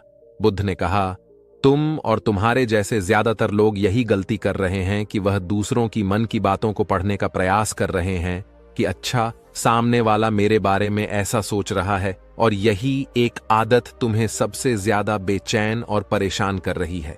ज्यादातर उत्सवों पर लोग दूसरों के मन की बातों को गलत और नकारात्मक तरीके से ही पढ़ते हैं। जैसे कि लोग अक्सर सोचते हैं कि दूसरे लोग उनकी तरक्की से जलते हैं, उसे नीचा दिखाना चाहते हैं, उसे पसंद नहीं करते, उसकी मदद नहीं करना चाहते, और ऐसी ही ना जाने कितनी सारी नकारात्मक बातें यह लोग दूसरों के प्रति अपने अंदर बैठा लेते हैं। फिर उनके बारे में ही सोचते रहते हैं, उनसे बदला लेने के तरीके सोचते रहते हैं, उन्हें नीचा दिखाने के मौके ढूंढते रहते हैं, और दूसरों के प्रति यही नकारात्मक सोच इन्हें दुखी करती है, और फिर यह लोग बेचैनी महसूस करते हैं। इसीलिए दूसरे लोग क्या सोच रहे हैं, इसका अनुमान लगाना बंद करो। दूसरे लोगों के विचारों को पढ़ने की कोशिश करना बंद करो। अगर पढ़ना ही है तो खुद के विचारों को पढ़ना शुरू करो कि तुम्हारे अंदर क्या चल रहा है। कहीं तुम नकारात्मक सोच, शिकायत या बुराई करने जैसी आदतों के शिकार तो नहीं हो रहे हो। बुद्ध ने कहा, लोगों को असफलता पर हंसना तो लोगों का धर्म है, क्योंकि अगर तुम सफल हो जाते तो यही तो वह लोग हैं जो तुम्हारी तारीफ करते, तुम्हें सम्मान देते, तुम पर गर्व करते। अगर तुम अपनी सफल होने पर दूसरों से तारीफ की उम्मीद करते हो तो अपनी असफलता पर उनके हंसने से तुम्हें दुखी नहीं होना चाहिए। और समस्या ही यही है कि हम इंसान असफलता को बुरा मानते हैं, जबकि असफल होना सफल होने से भी ज्यादा जरूरी है। क्योंकि बिना असफल हुए सफल इंसान के अंदर घमंड और दूसरों को खुद से छोटा समझने की भावना पैदा करती है, जबकि असफलता हमें विनम्र रहना, धैर्य रखना और लगातार प्रयास करना सिखाती है। इसलिए असफलता को बुरा मत समझो, और अगर तुम्हारे काम में असफल होने की संभावना नहीं है तो इसका अर्थ है कि तुमने अपना लक्ष्य अपनी क्षमताओं से छोटा बनाया है। और अगर लोग तुम पर हंस नहीं रहे, तुम्हें ताने नहीं मार रहे हैं, तुम्हारी बुराई नहीं कर रहे हैं, तो तुम अंदर से मरे हुए हो। तुम अपने मानसिक सीमाओं से बाहर जाकर कुछ नया करने का प्रयास नहीं कर रहे हो, क्योंकि असफल भी वही होता है जो कुछ नया करने का प्रयास करता है। और एक बात हमेशा याद रखना, अगर तुम्हारे अंदर असफल होने का साहस नहीं है तो तुम कभी भी बड़ा लक्ष्य हासिल नहीं कर सकते जो तुम करना चाहते हो। इसलिए असफल होने और लोगों के हंसने से डरना बंद कर दो। बुद्ध ने आगे कहा, लोगों को लगता है कि वह समय को काट रहे हैं, लेकिन असल में समय हर बार उन्हें काट रहा है। लोगों के द्वारा समय को व्यर्थ के कामों में बर्बाद करने का केवल एक ही कारण है, और वह यह है कि उन्हें लगता है कि उनके पास बहुत समय है, जबकि सच्चाई यह नहीं है। क्योंकि उनसे पहले वाले लोगों को भी यही लगता था कि उनके पास बहुत समय है, लेकिन उन्हें पता नहीं चल पाया कि कब समय बीत गया और उनका बुलावा आ गया। और जब तक उन्हें अपनी गलती का एहसास हुआ, तब तक समय उनके हाथ से निकल चुका था। बस पश्चाताप रह गया था कि सारा जीवन व्यर्थ के कामों में बर्बाद कर दिया, और फिर वह चले गए इस दुनिया से बिना खुद को जानने, बिना इस जीवन की सच्चाई को समझे। इसलिए जब तक यह जीवन है, इसे अच्छे कामों में लगाओ, खुद को जानने में, दूसरों की मदद करने में, लोगों को सही राह दिखाने में, मानवता के कल्याण में। और दूसरी बात, समय को बर्बाद करने से आज तक किसी को खुशी नहीं मिली है। हालांकि समय काटने से तुम्हें क्षणिक खुशी तो महसूस हो सकती है, लेकिन जब तुम्हें होश आ है और तुम देखते हो कि कितना सारा समय बर्बाद किया जा चुका है, तब तुम्हें खुद पर क्रोध आता है और तुम पश्चाताप के भाव से भर जाते हो। और फिर यही पश्चाताप का भाव तुम्हारे अंदर तनाव पैदा करता है और तुम बेचैन हो जाते हो और लगातार अपनी उस गलती के बारे में सोचते रहते हो। फिर तुम्हारा किसी भी काम में मन नहीं लगता और तुम उदास रहने लगते हो, और यह चक्र लगातार चलता रहता है, जिसकी शुरुआत हुई थी समय को काटने से। इसलिए समय को काटना बंद करो और वह करना शुरू करो जो जरूरी है। बुद्ध ने कहा, असल में दूसरों से खुद की किसी भी चीज में तुलना करना ही व्यर्थ है। सबकी परिस्थितियां अलग है, सबकी सोच अलग है। और क्या हुआ, अगर दूसरे नहीं कर पाए तो हो सकता है कि तुम ही कर जाओ, क्योंकि अक्सर वही लोग इतिहास रचते हैं जिनसे ज्यादा उम्मीद नहीं होती। और फिर हो सकता है कि जिसे तुम बड़ा समझ रहे थे, जिसके लिए तुम सोच रहे थे कि उसने बहुत मेहनत की है, बहुत प्रयास किया है, उसने कभी उतना प्रयास किया ही ना हो, केवल मेहनत करने का दिखावा किया हो। क्योंकि ज्यादातर लोग कभी उतनी मेहनत करते ही नहीं हैं जितनी उन्हें अपने लक्ष्य प्राप्ति के लिए करनी चाहिए, और दूसरे लोगों के सामने यह दिखाने का प्रयास करते रहते हैं कि मैंने तो बहुत मेहनत की थी, लेकिन मेरी किस्मत ही खराब थी। और यही वो लोग हैं जो दूसरों को बातों ही बातों में कहते रहते हैं कि जब इतनी मेहनत करने के बाद मैं सफल नहीं हो पाया तो तुम कैसे हो पाओगे। लेकिन अंदर ही अंदर यह इस बात को जानते हैं कि उन्होंने कभी उतनी कोशिश नहीं की थी जितनी उन्हें करनी चाहिए थी। ये बस दूसरों की नजरों में अपनी इज्जत बचाने के लिए और इस डर से कि कहीं दूसरा व्यक्ति इनसे आगे ना निकल जाए, ये अपने अधूरे प्रयास से घबराते रहते हैं और दूसरों को डराते रहते हैं कि जब मैं नहीं कर पाया तो तुम कैसे कर पाओगे। इसलिए किसी दूसरे असफल व्यक्ति को देखकर यह सोचना छोड़ दो कि तुम ये सफल हो जाओगे। तुम बस अपना सर्वश्रेष्ठ प्रयास करो और बाकी सब समय पर छोड़ दो। बुद्ध ने आगे कहा, अगर तुमने यह 4 आदतें छोड़ दी तो तुम्हारा मन एकदम शांत हो जाएगा और फिर तुम जहां चाहो वह अपना मन लगा सकते हैं। इतना कहकर बुद्ध मौन हो गई और राजकुमार को भी अब समझ आ चुका था कि उसे क्या करना है। मन ही मन उन 4 आदतों को छोड़ने का निश्चय किया और बुद्धि का धन्यवाद कर वहां से चला गया। दोस्तों, इस कहानी से हमें यह शिक्षा मिलती है कि हमें यह नहीं सोचना चाहिए कि लोग मेरे बारे में क्या सोच रहे हैं। अगर मैं कोई काम करता हूं तो लोग उसे कम को लेकर हंसेंगे। इसके अलावा हमें अपना व्यर्थ ही समय बर्बाद नहीं करना चाहिए। इसके अलावा हमें कभी भी यह नहीं सोचना चाहिए कि अगर किसी व्यक्ति से कोई काम नहीं हो पाया है तो मैं उसे नहीं कर पाऊंगा। अगर दोस्तों आप मेहनत से किसी भी काम को करते हैं तो कोई भी काम छोटा या बड़ा नहीं होता और एक ना एक दिन सफलता अवश्य मिलती है। हरीश की एक पत्नी थी जो बहुत बोलती थी और वह उसके ज्यादा बोलने से बहुत परेशान था। हरीश को पता चला कि जंगल में एक महात्मा आए हुए हैं। वह अपनी पत्नी को उनके पास लेकर जाता है और कहता है कि मुनिवर कृपा करके आप इसे समझाइए, यह बहुत बोलती है। मेरे मना करने के बाद भी इसका दिन भर इसका मुंह चलता ही रहता है। मैं इसे कितना समझाता हूं कि कम बोलाकर चुप रहना सीख, लेकिन नहीं, और हर बार इसकी वजह से लड़ाई होती है। महात्मा मुस्कुराए और बोले, मैं तुम्हें इस बात को एक कहानी की मदद से समझाता हूं। मेरा गुरु का एक शिष्य था जो बहुत बोलता था। वह हर समय इधर उधर की बातें करता था और कभी शांत नहीं रहता था। जब वह दान लेने के लिए जाता तो हर घर से एक नई कहानी लेकर आता और आश्रम के दूसरे शिष्यों को सुनाता, और एक शिष्य की दूसरे से बुराई करता, चुगली करता और दूसरों के सामने अच्छा बनने का प्रयास करता और खुद के मुंह से ही खुद की तारीफ करता रहता। और हम हमेशा खुद को गुरु के सामने सबसे बुद्धिमान और उत्तम साबित करने का प्रयास करता। वह खुद को सभी शिष्यों से अलग और श्रेष्ठ मानता था।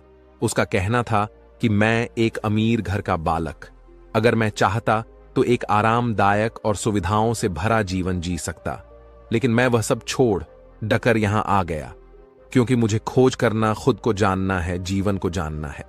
एक दिन गुरु ने आश्रम के सभी शिष्यों को बुलाकर कहा, आप सभी को अगले 1 महीने के लिए कोई ना कोई संकल्प लेना होगा। इससे आपकी संकल्प शक्ति मजबूत होगी और आप में आत्मशक्ति का संचार होगा। आप सभी अपने सामर्थ्य के अनुसार कोई भी संकल्प ले सकते हैं, और यदि 1 महीने से पूर्व आप में से जिसका भी संकल्प टूट जाएगा तो वह अपनी पुरानी दिनचर्या में वापस आ सकता है। सभी शिष्यों ने अपनी शक्ति के अनुसार संकल्प लिए और गुरु को अपने अपने संकल्प के बारे में बताकर वहां से चले गए। लेकिन वह शिष्य जो खुद को सबसे अलग दिखाना चाहता था, वह सीधे गुरु की कुटिया में पहुंच गया और बोला, मैं कोई छोटा मोटा संकल्प नहीं लेना चाहता, बल्कि खुद की ही जैसे एक और महान संकल्प लेना चाहता हूं। कृपया आप ही बताएं, मुझे क्या संकल्प लेना चाहिए उसकी। यह बात सुनकर गुरु मुस्कुराए बोले, क्या तुम मेरे द्वारा दिए गए संकल्प को पूरा कर पाओगे? क्या तुम्हारे लिए उसे पूरा करना संभव होगा? शायद नहीं, वह तुम्हारे लिए संभव नहीं। तुम उसे पूरा नहीं कर पाओगे, इसीलिए तुम खुद ही कोई संकल्प ढूंढो। शिष्य ने कहा, नहीं गुरुदेव, आप जो भी संकल्प मुझे देंगे मैं जरूर उसे पूरा करूं। गुरु ने कहा, ठीक है, तो तुम अगले 1 महीने तक चुप रहो, मुंह से एक शब्द भी नहीं निकालो, यही है तुम्हारा संकल्प। शिष्य ने कहा, गुरुदेव, यह भी कोई संकल्प है? यह तो बहुत ही आसान है। आप कोई संकल्प दीजिए जो मेरी योग्यता के बराबर हो। गुरु ने कहा, पहले तो तुम इस संकल्प को तो पूरा करके दिखाओ।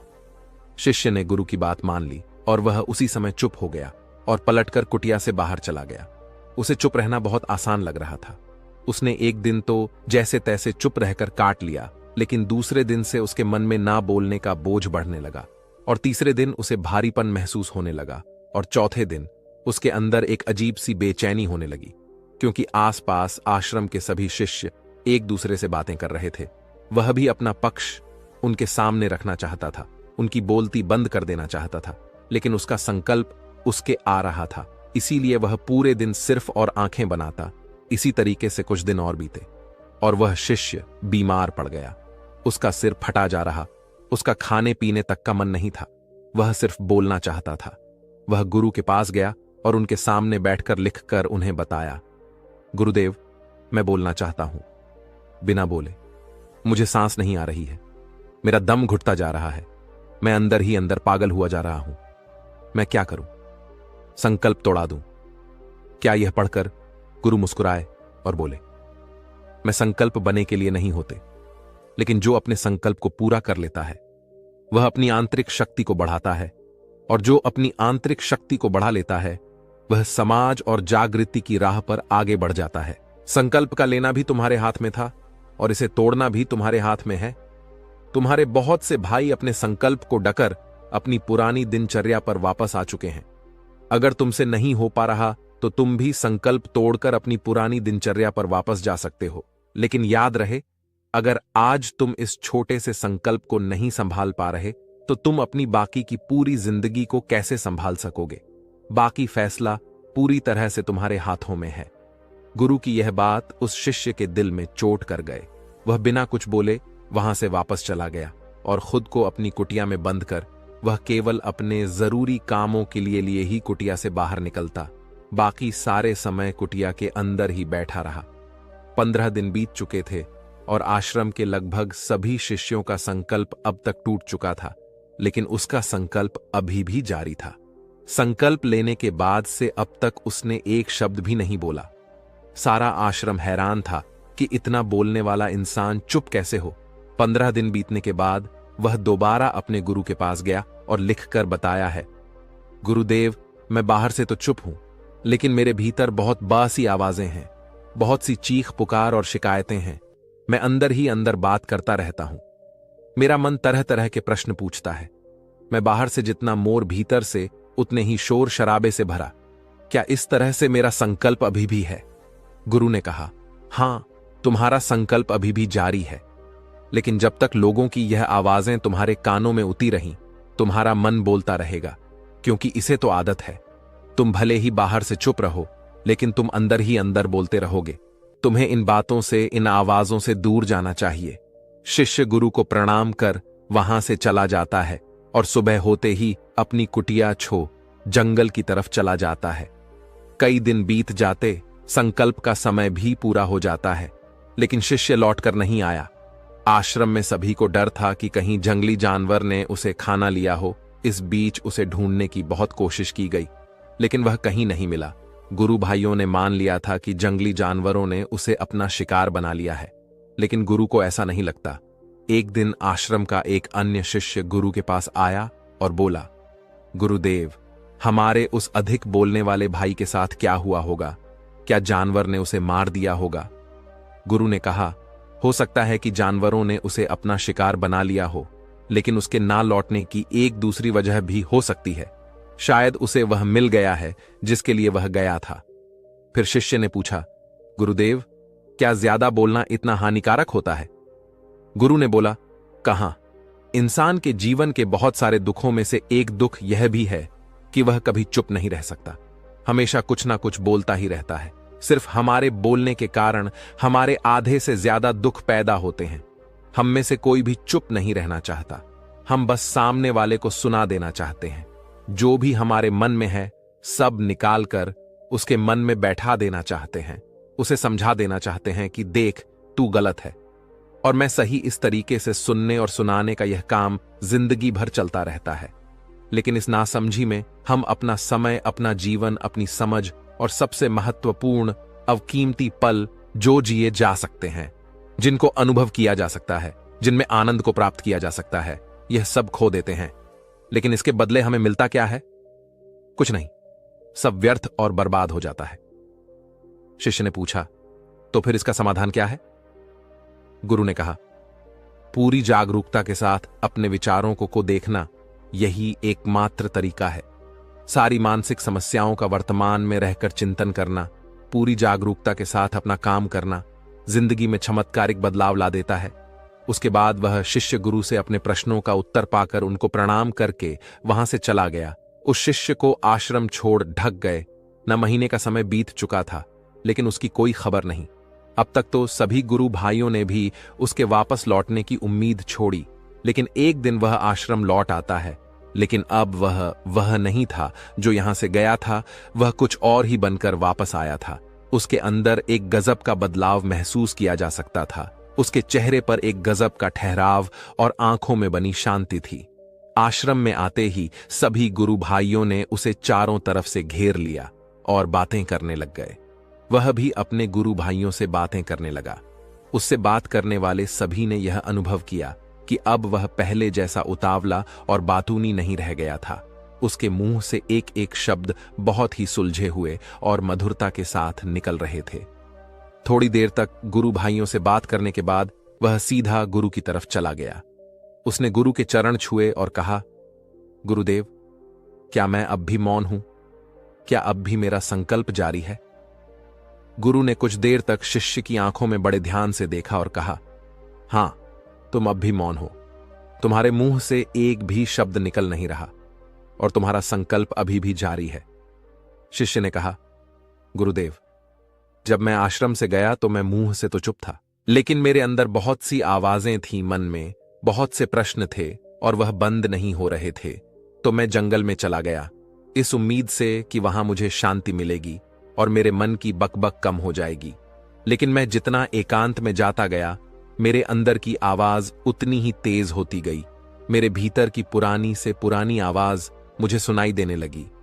तब जाकर मैंने महसूस किया कि मैं कितना गलत कर रहा था जब मैं अपने परिवार वालों, दोस्तों को और गुरु भाइयों को बुरा भला कहता था। तो उस समय मुझे लगता था कि मैं सही कह रहा हूं। जब मैं गुरु भाइयों की एक दूसरे से चुगली करता था और उनका मजाक बनाता, तब भी मुझे यही लगता था कि मैं उनसे बेहतर हूं और मैं सही कर रहा हूं। लेकिन उस दिन मैंने पहली बार महसूस किया कि मैं कितना गलत बोलता था। काफी दिनों तक ये आवाजें या शिकायतें मेरे अंदर चलती रहीं, लेकिन धीरे धीरे करके एक दिन यह सारी आवाजें मेरे अंदर से समाप्त हो गईं। अब मैं भीतर से भी मौन हो गया। उस घने जंगल में बाहर से कोई बोलने वाला था नहीं और भीतर कोई आवाज बची ही नहीं थी। और मैं उस दिन पहली बार मौन का सही अर्थ समझा। मेरे चारों तरफ बहुत शांति थी। हालांकि अभी भी कुछ आवाजें आ रही थीं जो पहले भी आती थीं, लेकिन मैं उन्हें सुन नहीं पाता था। बब वह सभी आवाजें मुझे स्पष्ट रूप से सुनाई दे रही थीं। हवा के चलने की आवाज, चिड़ियों के चहक की आवाज और पानी के बहने की आवाज। यह सभी आवाजें मैंने पहली बार पूरे होशपूर्व सुनी। अपने चारों तरफ इतनी शांति मैंने पहले कभी महसूस नहीं की थी। तो इस शांति को भंग करने के लिए मैंने पहली बार अपने मुंह से कोई शब्द निकाला। मैं चिल्लाया, हे ईश्वर, यह कैसी शांति है? सभी कुछ इतना शांत क्यों है? ऐसा क्या हो गया? लेकिन मेरे चिल्लाने के बाद भी शांति भंग नहीं हुई। सब कुछ पहले जितना ही शांत था, बाहर भी और भीतर भी। हे गुरुदेव, मैंने अपने गुरु भाइयों से बात की। मैंने आपसे बात की। मैं बोल रहा हूं, मैं चल रहा हूं, मैं सब कुछ देख रहा हूं, लेकिन मैं अपने भीतर एकदम एकांत में हूं, मौन में हूं, भीड़ में होता हूं।